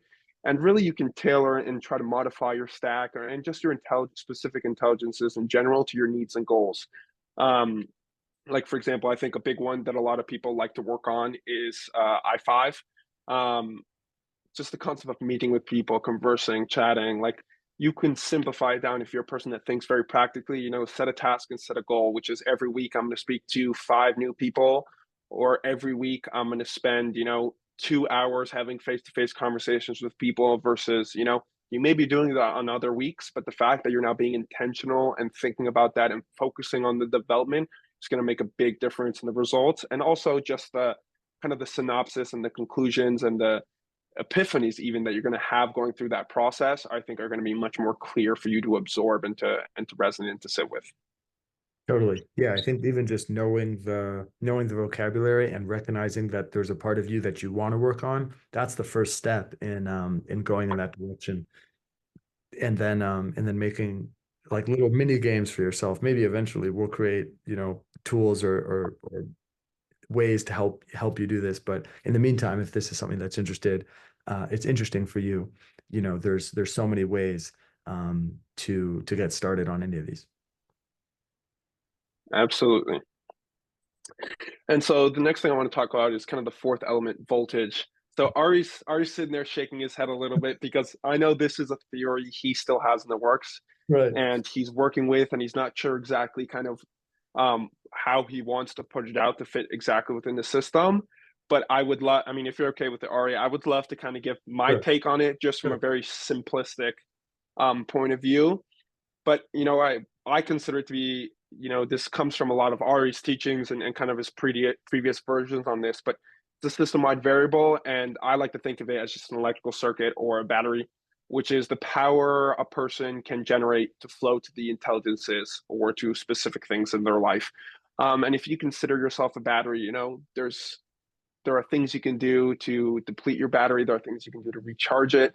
But essentially, there's the concept is that there's a limited power base. Doesn't matter how strong you are, you cannot keep going forever.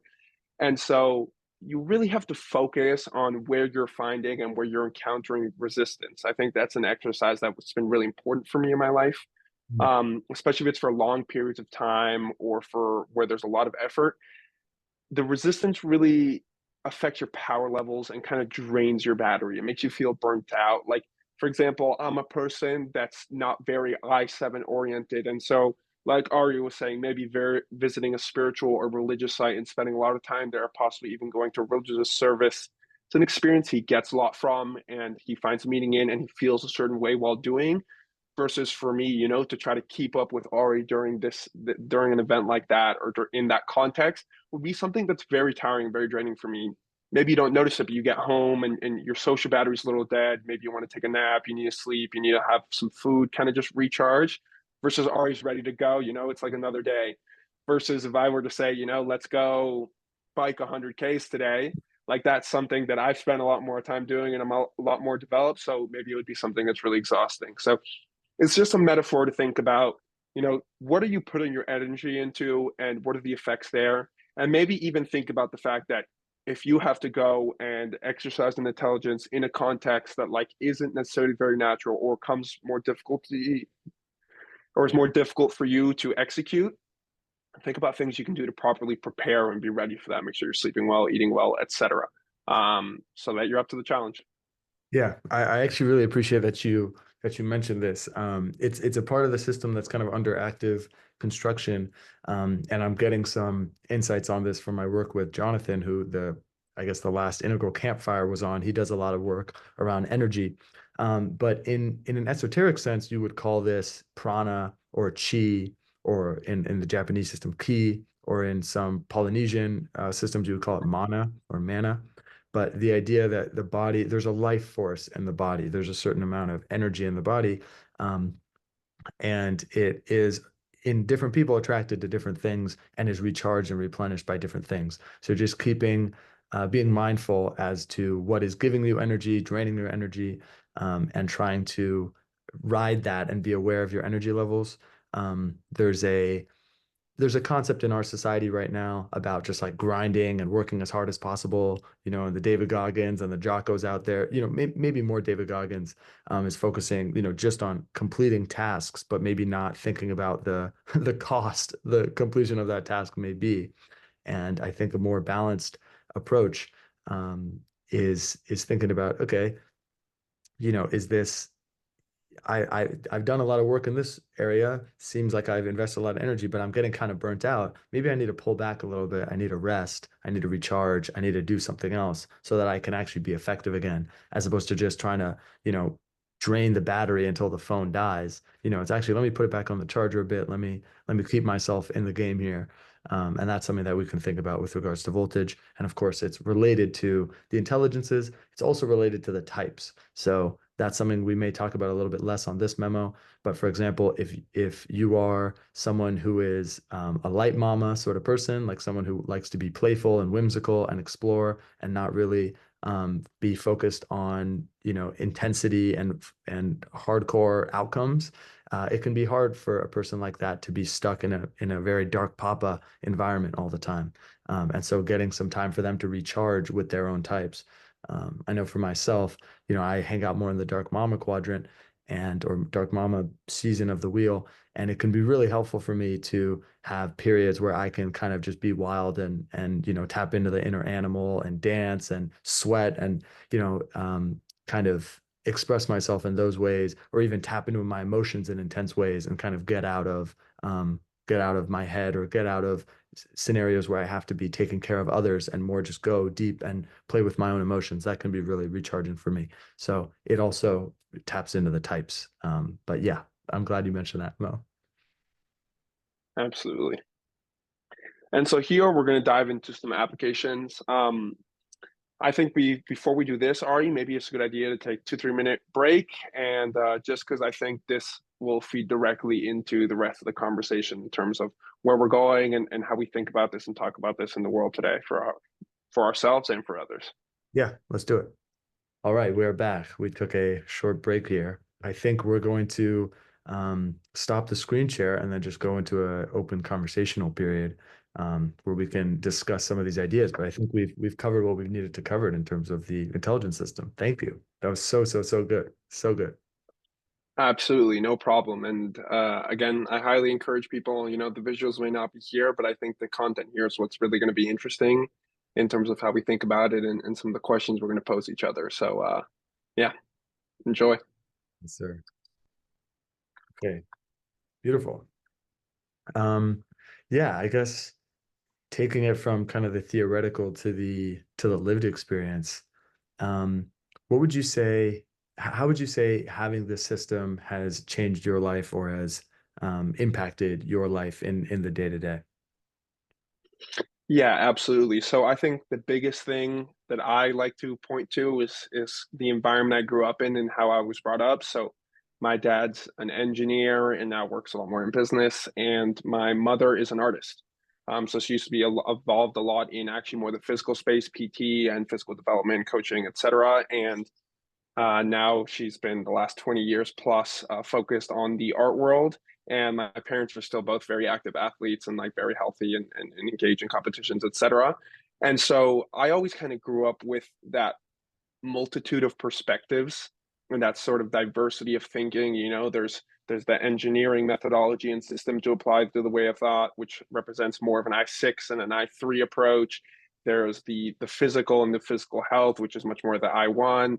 And then there's much more of the art, which can tie into I2, and even a little bit of I4 and possibly even I7. Oh, Um, and so felt like I could understand those things. It was just I didn't have a great label for them. And so I couldn't flip the lenses or put on the different glasses very easily in terms of the transition. So it almost always felt like a little bit of a battle between what lens to use when evaluating something, especially when evaluating people or situations in my life. And so the biggest thing with this system is now having those labels, I think makes it extremely easy to reach into your back pocket, so to speak, and choose the mask or the lens that you want to see the world through and really apply that. And also really just understand kind of the viewpoint or the lens people are coming from. For example, let's reference, I think, one of our good friends here, Matt, who did a podcast with you. I think Matt views a lot of the worlds many times. He has the strong I1, but he also has a very strong I4. And oftentimes, when we were sitting down and when we were chatting and when you're busy and stressed and lots going on, he would try to speak about something, especially that came from more of an I4 perspective.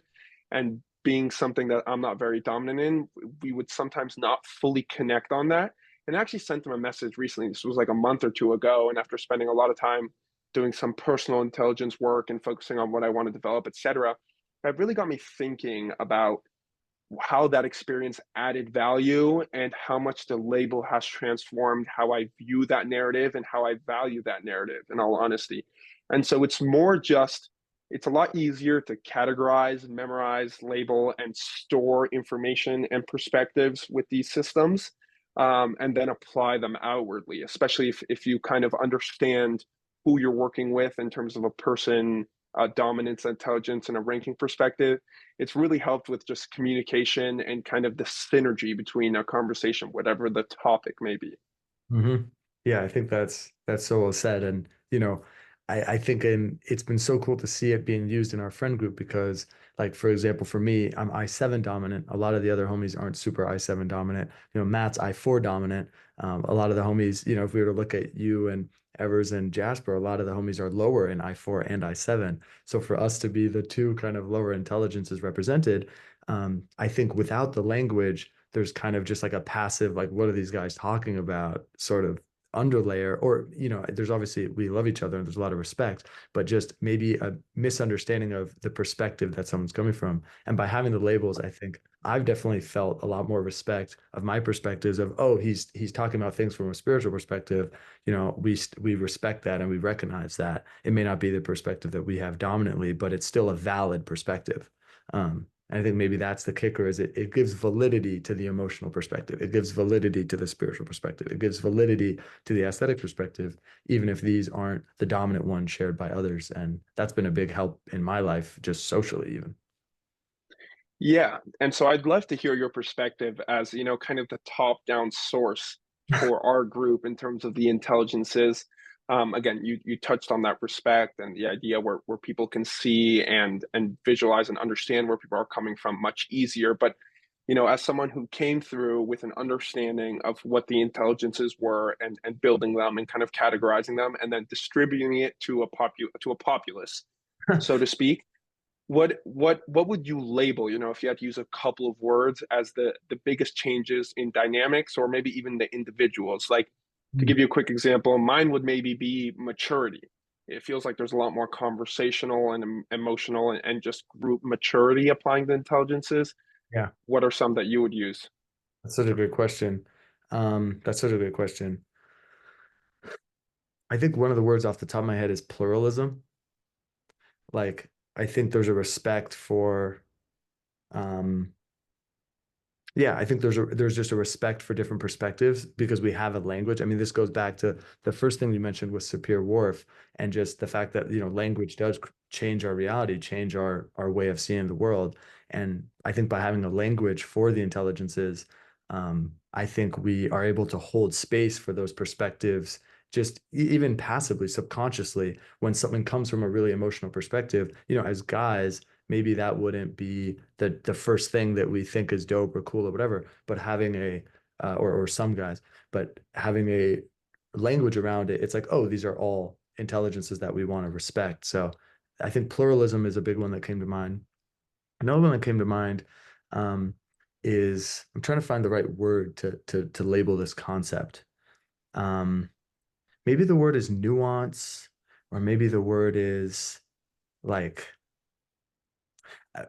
I won't, maybe we can think of a better word as I lay it out, but basically recognizing that different people have different strengths and weaknesses, and just because I can communicate really well doesn't necessarily mean I know more about something than someone else.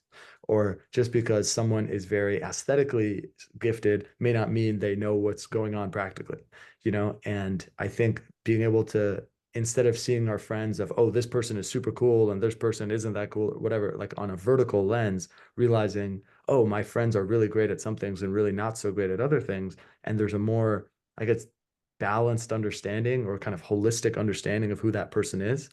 Um, I think in some social dynamics, it can just be like, oh, this person is always right. Or even people's identities can develop around, oh, I'm the smart one, or I'm the this one or that one. But having this system, I think is very clear that, for all the spiritual wisdom that I may talk about, whether you can call it wisdom or not, or all the stuff that I know, whatever, it's very clear that when we're working on, building the school bus that we worked on for Burning Man or, doing various tasks, that I'm not the one who should be in charge in that regard, and that I know to step back and to let someone else take the lead and to really focus in and say, okay, I got to put extra attention on this because this isn't my strong suit. Um, and yeah, I think we've all been humbled in new ways and also been appreciated in new ways. Um, and yeah, I've one last thing which applies to the types as well, which is ownership.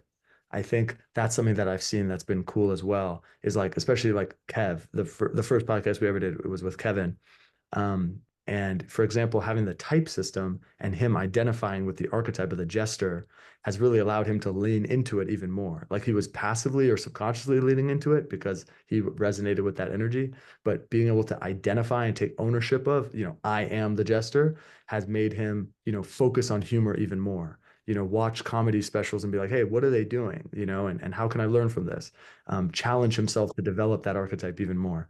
And I think I've seen that with some of our other friends, with Cole, with his spiritual intelligence, or with you, with your expressive intelligence, just people taking ownership of things that they resonate with, and being willing to say, yeah, I am good at this thing. I do want to, improve this even more. Absolutely. So I think I would love to dive a little bit more into kind of the nuance, the appreciation, and the ownership aspect of that, and the friend groups. But first, I kind of want to draw back to a specific point for at least myself and my experience, which is kind of really appreciating and identifying kind of the nuances there and how people think and knowing what intelligences prevail or are dominant within certain types. Like, something I've started doing is every conversation I have with my friends, with my girlfriend, with people in my life, etc. especially things that tend to be, more long distance relationships over the phone, etc., people I'm not seeing on a daily basis. I've started taking notes. Um, and just about conversations or things I find interesting or different or alternate to the way I think. And instead of Mm. focusing so much on myself and what I'm saying, taking a lot more of that energy and putting into the other people. And I found there's a lot of value there in just obtaining, the appreciation for why people say what they say, how they say it, what they're focusing on. And even though, like I'm someone that maybe in terms of cadence of remote communication, I'm definitely not the best. Like I'm not a person that easily picks up the phone and like calls someone and has 2 hour conversations. But I think that has definitely helped maintain and grow and continue to function in a lot of relationships I have, simply because again I'm applying this sort of intelligence system and this appreciation for the different strengths people are coming from and consistently trying to learn from them. And so again, like you said, the respect and that appreciation is really there. And I think that really also feeds into the ownership aspect, which I probably has been the biggest one. You talk about the Burning Man builds, you talk about, I think even when we spend time together, I think everyone has the roles that they are comfortable and happy and honestly very powerful filling, and that can come down to the archetypes, to the levels, to the intelligences. There are many different frames with which to look at this, but looking at it through an intelligence lens, for example, myself, when I'm trying to think about something that may be very complex or very theoretical, like I'm thinking, the guy I'm turning to is usually Jasper. And Jasper is, one of the smartest guys we know, and one of the quickest, especially in terms of memory and practicality. Like he's great on that sense, super functional guy. When I'm looking for, especially when I feel a little bit more lost, like spiritually, emotionally, or maybe in life, you're the first guy I look to, to kind of help me through that and talk about that and see that. When I need, a firm hand, I'm going to Alex, another one of our good friends. He gives it to you straight. He's very focused on, a few specific things that I think he functions very well in. And so it really has created a dynamic where, especially when we're spending time together, those things blend to create a group that's extremely smart, so to speak, in terms of the intelligences across the board, because Across the board, yeah. everyone can help each other and make up for areas where maybe we're a little bit lacking. Yeah, definitely. Definitely. Yeah, when you were talking, I was thinking, what's an intelligence that you think that you didn't really respect that much or didn't really value that much until you had a name for it and understood it. And maybe now you have a bit more appreciation for it. I think the biggest one for me is I4, and not necessarily I4 on the identification aspect, but I think I4 on the empathy and kind of that resonance aspect. In terms of the identification, just like being a very social person and focusing a lot on communication and the subtleties of communication, like I've become, I think, very tapped in, or I consider myself to be tapped in on what people are feeling and expressing and going through and what they want to say, really, really that people aspect. Mhm. But I had never really considered the other side of the equation in terms of empathy and compassion. I always thought it was something that was like, I'm a little lacking. I'm just not built like that. Maybe I'm not good at that. But it's definitely become a target for me in terms of my development, especially my close personal relationships. It's like, okay, I have someone I'm very comfortable with. I have someone I can communicate with. I have someone who knows me. How can we talk about, ways for me to develop that? Or what are the things I can focus on with this individual to try to develop, a contextual, a higher intelligence in this context, especially when it comes to I4, that as I learn and grow and understand and collect data points and really think about, can learn to apply to other situations or more general aspects in life. Mhm. Yeah, I think I've definitely even just seen that in you and your willingness to be vulnerable and to like express things, emotional things, I think has gone way up. And also, your willingness to engage with other people's emotions, I think has greatly increased. And I think you've always, like you said, been able to read it and been able to understand what's going on. But that feeling of resonance, I definitely personally have benefited from that, and your attention to it has already started to, really benefit me. So thank you for the work that you've done in that regard, because it takes, maybe I don't know if the word is twice as much energy, but it takes more energy than developing a dominant intelligence. So it is really something to be celebrated. I do think. Um, Absolutely. yeah. What are a few things maybe that helped you? Because maybe this is something that a lot of guys struggle with as well. I think I don't have the data on this, so I won't, go all cavalier and make a bunch of wild claims. But it seems to me that, won't make a bunch of wild claims. Here's a wild claim. You know, it seems to me that guys in general are a little bit less dominant in I4 than maybe girls are naturally, or maybe there's less cultural pressure for them to be more developed in that. Who knows what the actual numbers are? Um, but yeah, what are some things that you've done that have helped you start to develop that I4?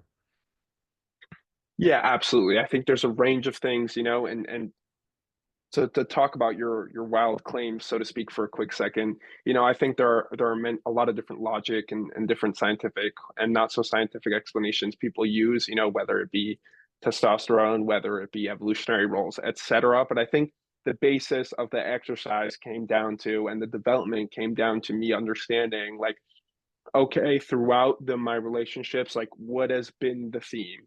And it's, doing that really kind of deep introspective self-analysis and understanding, like, okay, the common theme was never understanding what people were feeling or how they were feeling, and it was never communicating how I was feeling, but it Hmm. was essentially really just uh, feeling with that other person and being in that sort of resonance. And so the exercise I decided to go about, in this case, it was very much so with my girlfriend, Hmm. who I would consider someone that's very strong in I4, Hmm. um, is sitting down and really kind of in two ways, face to face, talking about it and having her explain to me, like walking and kind of really just understanding what that emotion or what that feeling or what that state feels like, from perspective, applying metaphors, examples, etc. And honestly, doing some identification practice outwardly, like whether it be a situation we were both in and that we witnessed and that we saw, or being somewhere, even as simple as being seated at a restaurant, watching and looking at what's going on around you. It's having conversations about something that's going to test you and really try to engage you in that way in kind of a safe space, so to speak, to be able to develop that. Like if a couple's fighting at the table next to you, it's try to identify, like, Hmm. how is the girl feeling? How's the guy feeling? Like, where are they coming from? You can pick up on some conversation, but at the end of the day, you don't have the full context. So you're already making those assumptions in some way, shape, or form, and tracking that flow of ideas and that thought process and that emotional generation to see how you differ and where you differed and where the turns and kind of where the logic or the resonance comes from. And yeah, it helps you understand a lot about your process. And once you're there, you can try to, focus or plant little flags or markers for the next time you're going down that process. You're trying to emotionally understand where someone's coming from and really feel that. You place a marker, at mile 7, and like, okay, this is usually where I take a turn that differs a lot with the people I've interacted with. Hmm. Let's pay some special attention before I jump from the assumption phase to the label and keep moving forward phase. Like maybe I need to spend another 10 seconds just like thinking there, taking a deep breath, and then moving forward. Hmm.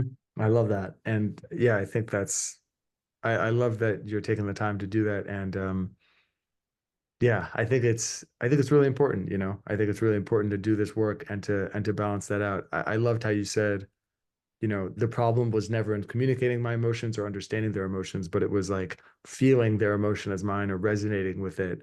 And that level of self-reflection and then actually attacking that and approaching that and working on developing that is amazing. And that's the whole project really that we're doing here, is that whole thing. So I love that example. Um, Switching from something maybe that may be an area of growth or something you've been working on to something that you're, highly effective at. I won, you've been a professional athlete or a competitive athlete for most of your life. I mean, correct me if I'm wrong. And have, achieved a lot in that domain. We're in a time where a lot of people are kind of out of touch with their I1. I know for myself, until about COVID, around 4 years ago, I was very much out of touch with my I1. Um, are there any things that come to mind off the top of your head for helping people develop a relationship with their kinesthetic intelligence, and things that have been helpful for you in that regard? Yeah, absolutely. And I think, the methodology that I used to think about this traces back to the levels, even so to speak, and the states. And I think it's for me, I was always raised under the principle that the body is the pillar, the body's the support, the body's the foundation.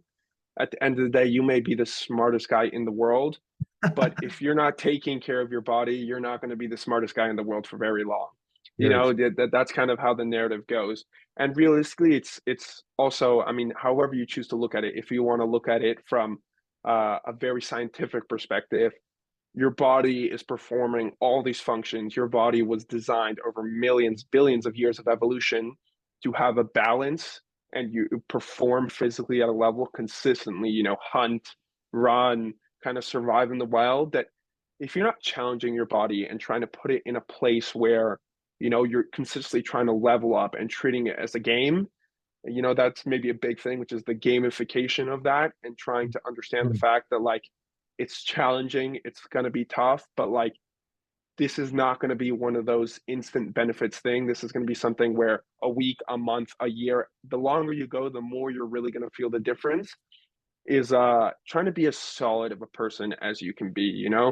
Um, like I've seen, I guess, I don't know. There are many different ways to think about it, but it's nice to think about the fact that you can be a grandparent and you can pick up your grandkids, that you can be confident of the body that you're sitting in and standing in and operating in.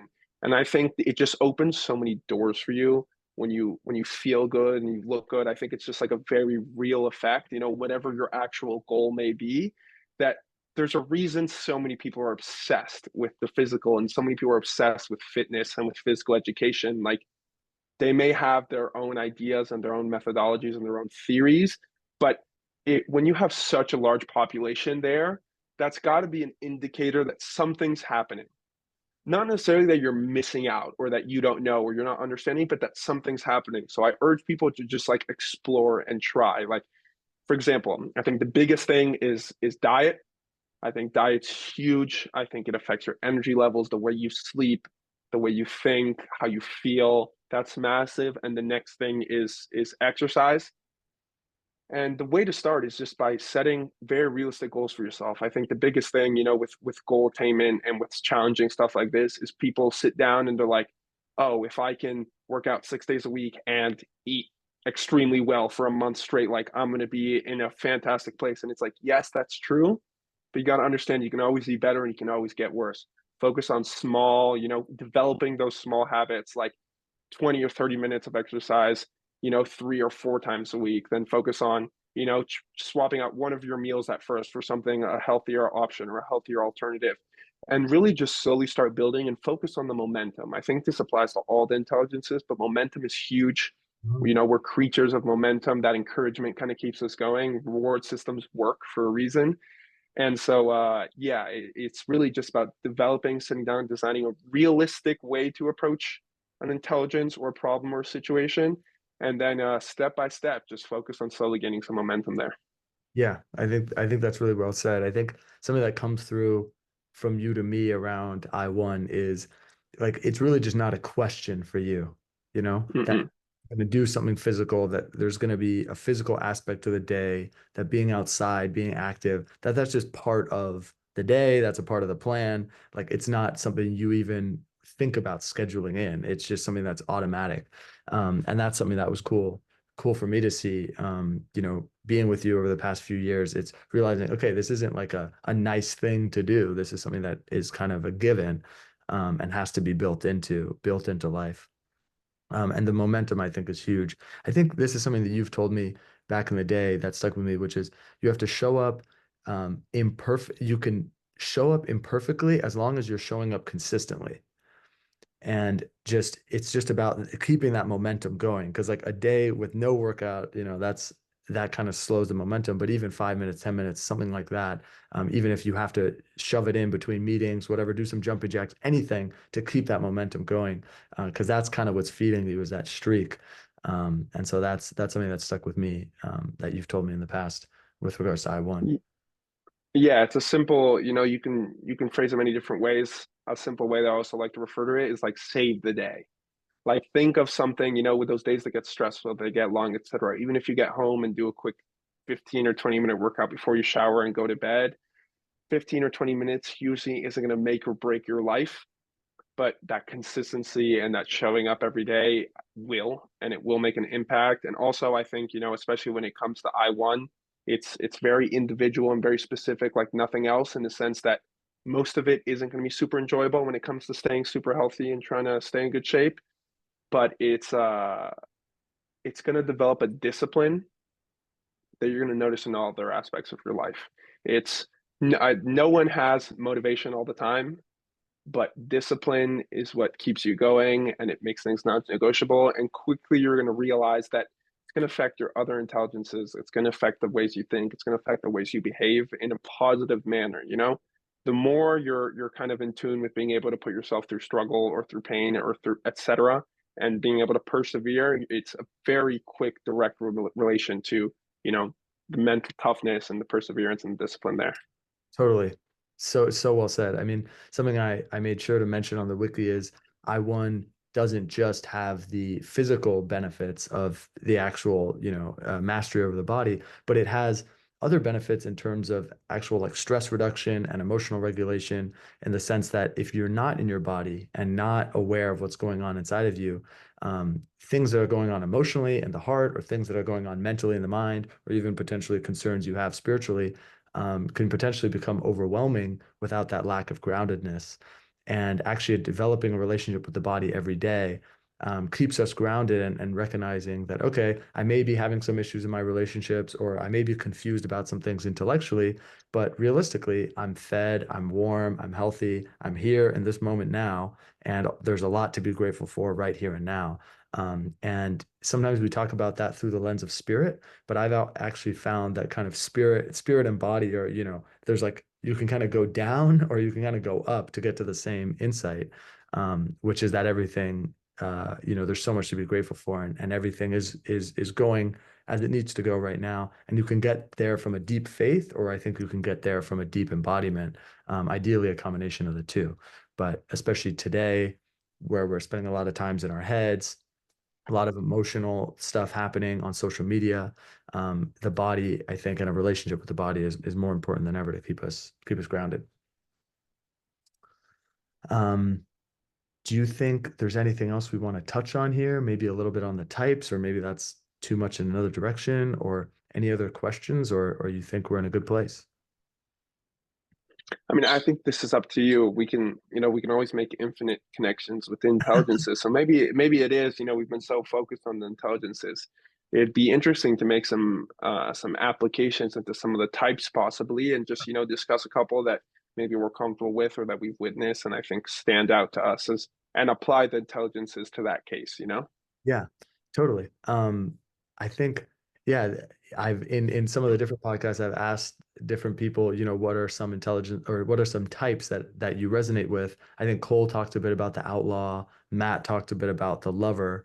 Yeah, maybe I'll ask the same question to you. What are some types? And I can pull up the type wheel on my screen or something if it'd be helpful for people. If you're actually set up to share your screen, um, I could also do it too, but you could share the wiki page that has the type wheel so people could see it. Yeah, I can go ahead and pull it up now. Okay, great. It's under library and then type wheel. Yeah,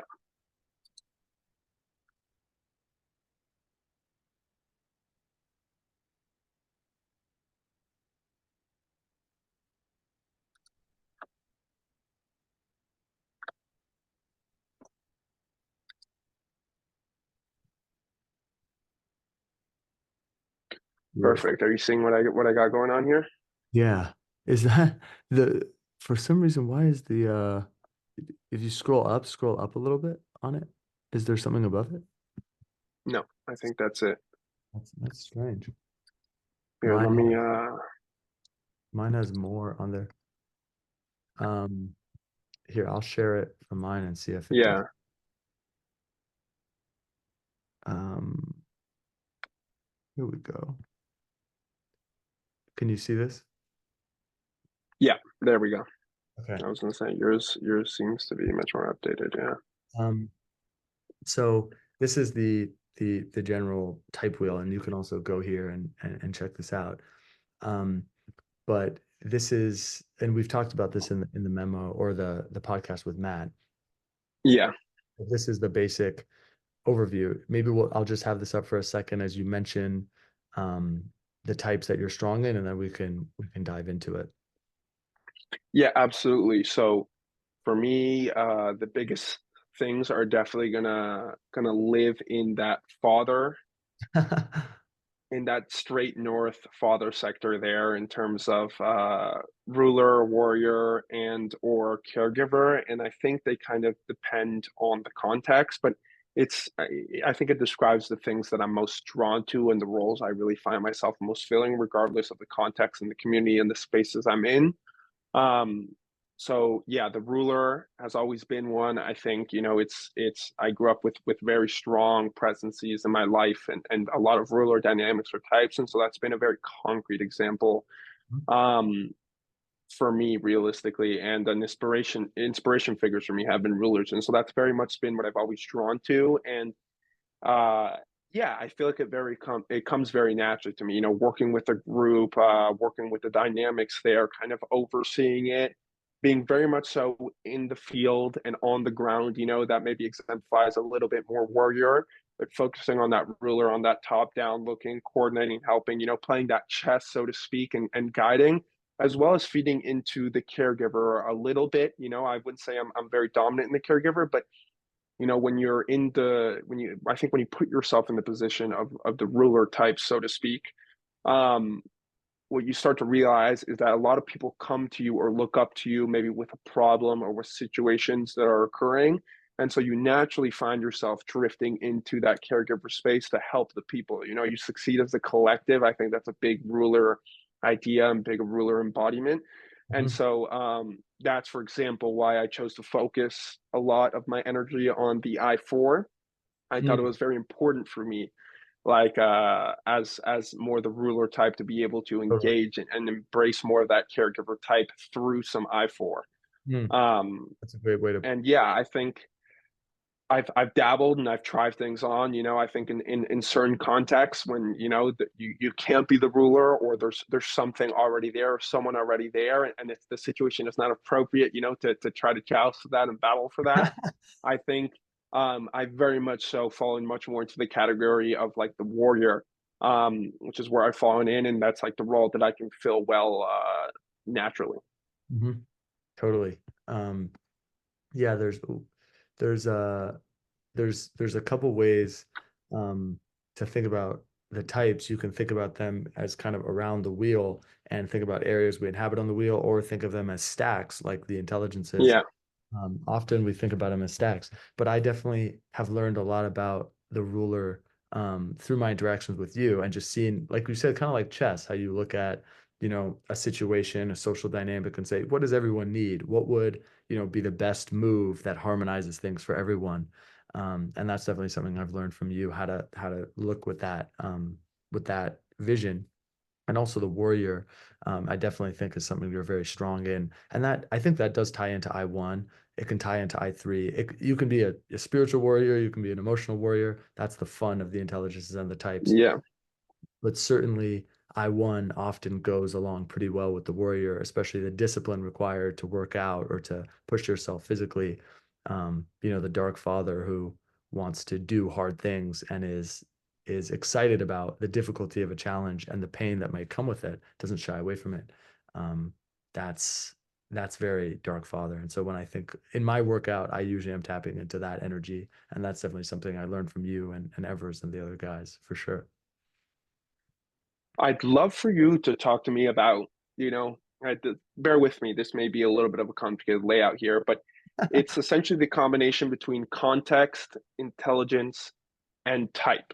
So, for example, let me pose you the context here is going to be a classroom setting where you're discussing evolution. Um, and, the intelligences in the classroom, we're highly emphasizing, I6. Yep. Um, and considering the types that you tend to be drawn to, or that you tend to more, I guess, the word is not really there for me, right? Inhabit or embody. Yeah. Yeah. Um, what would you see the interaction there? Maybe if you have some ideas of how your interaction or the types you inhibit or embody change based on the intelligence you currently feel like you're applying or using, or that's necessary for the context. Yeah, it's a great point, and it's a big discussion and something I think we're still trying to fully understand. I would say um, the intelligences, t- hmm, the intelligences to me seem to have a bit more of a genetic component. Um, Yeah. they have a bit more of a nature component in the sense of the stack is usually, pretty visible in kids in childhood. You can tell there are kids who are talkative, there are kids who aren't, there are kids who are really tapped into emotions and stuff, and there are kids who aren't. There are kids who are kind of spacey, and there are kids who are very practical. You can kind of see this. And I've, anecdotally asked a lot of parents, like, I think I even asked your parents, like, did the guys have personalities kind of when they came out, or and pretty much most parents that I've talked to say, yeah, they have strong personalities that are distinct when they come out. And I think usually those are more a result of the intelligences than of the types. The types to me seem to be basically strategies, that personality strategies that people develop as a response to their environment.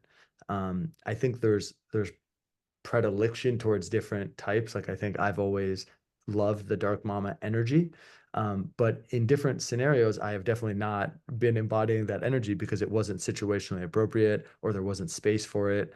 And given, let's say, esteem needs, so like, being at Stanford or being in wherever and wanting to gain esteem in that culture, there's a lot of space for the warrior, there's space for the sage, but there's not a lot of space for like, the other types. So given a classroom setting, I remember when I was in high school or even in college, I'd be tapping into my own inner sage, which happens to be quite strong. I think I have a strong inner sage.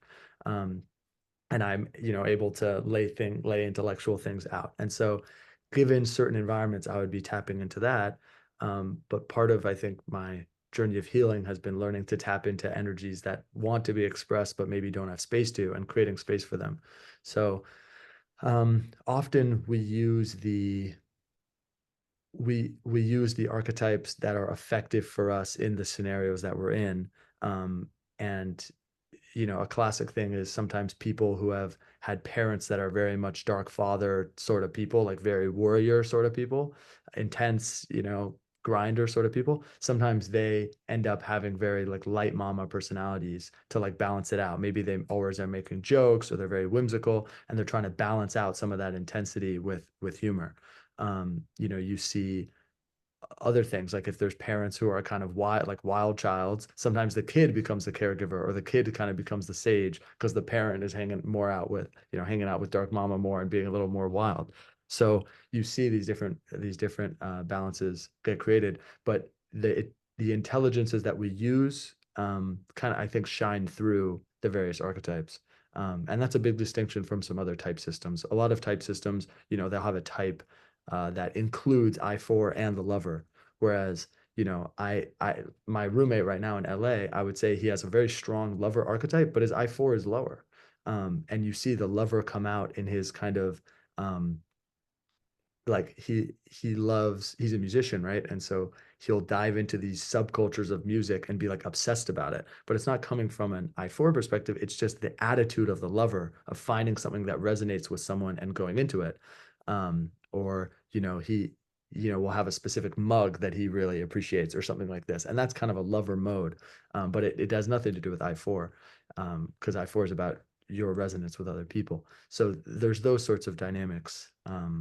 That happen. And I think a lot of healing can actually come from realizing, oh, wait, this archetype is kind of a character I've been playing that's been situationally appropriate, but maybe I need access to some other situations and I can change up my expression.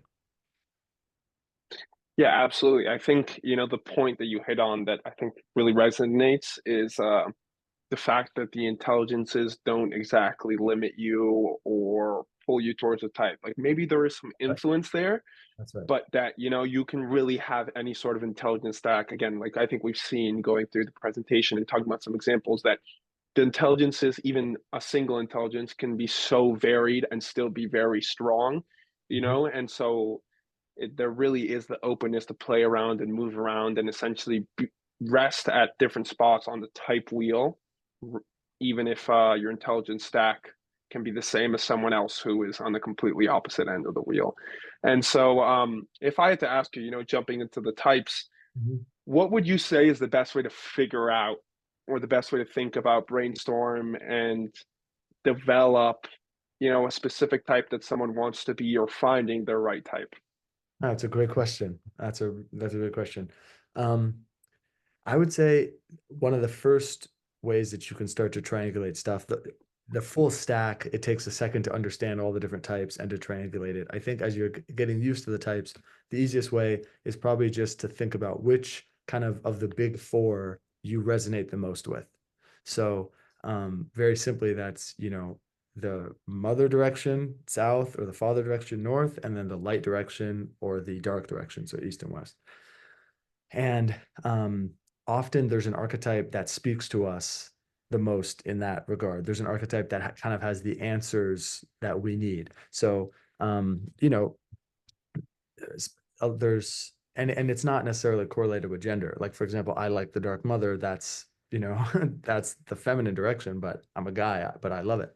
Um, so it's really who do you feel like could give you validation maybe isn't the right word, but who could say the thing that you need to hear, right? Some guys want, or some people want motivation to get up in the morning, get stuff done, do things, like be hard charging, like make shit happen. That would be more the dark father. Some people want to learn how to like help others understand things, see, like find serenity and calm and peace. That would be more the light father. Some people want help opening up into playfulness and innocence and joy and whimsy and like play, and that would be the light mother. And some people, want help basically metabolizing or feeling, their darker emotions, or getting deeply into their body and getting in touch with their desires and being okay with doing things that are off the beaten path. That's more the dark mother. For me, the Dark Mother has been a helpful archetype in, as I've always been doing a bit of a different academic path than my peers, and a career path than my peers.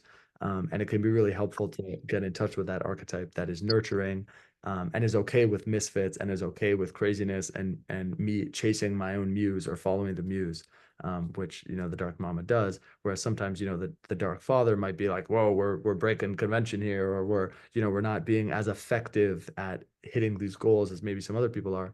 And so usually there's one of those energies that people tend to resonate a bit more with, and then usually the opposite energy is one that we struggle with. So you can start to learn to play with that axis. I think that makes a lot of sense, and that really is, it's an interesting dynamic, isn't it? The fact that there is so much room for variability there, and that at the end of the day, it really is up to the individual in many ways. I think that's what's most empowering. It's just, at least that's what I really like about the states, and especially almost even the separation between the states and the intelligences, which is regardless of where you're lining up somewhere, like you have a tool to understand yourself, to apply yourself, and to move forward. Now here's another tool, another basically system, another display by which to gauge yourself, analyze, and move forward.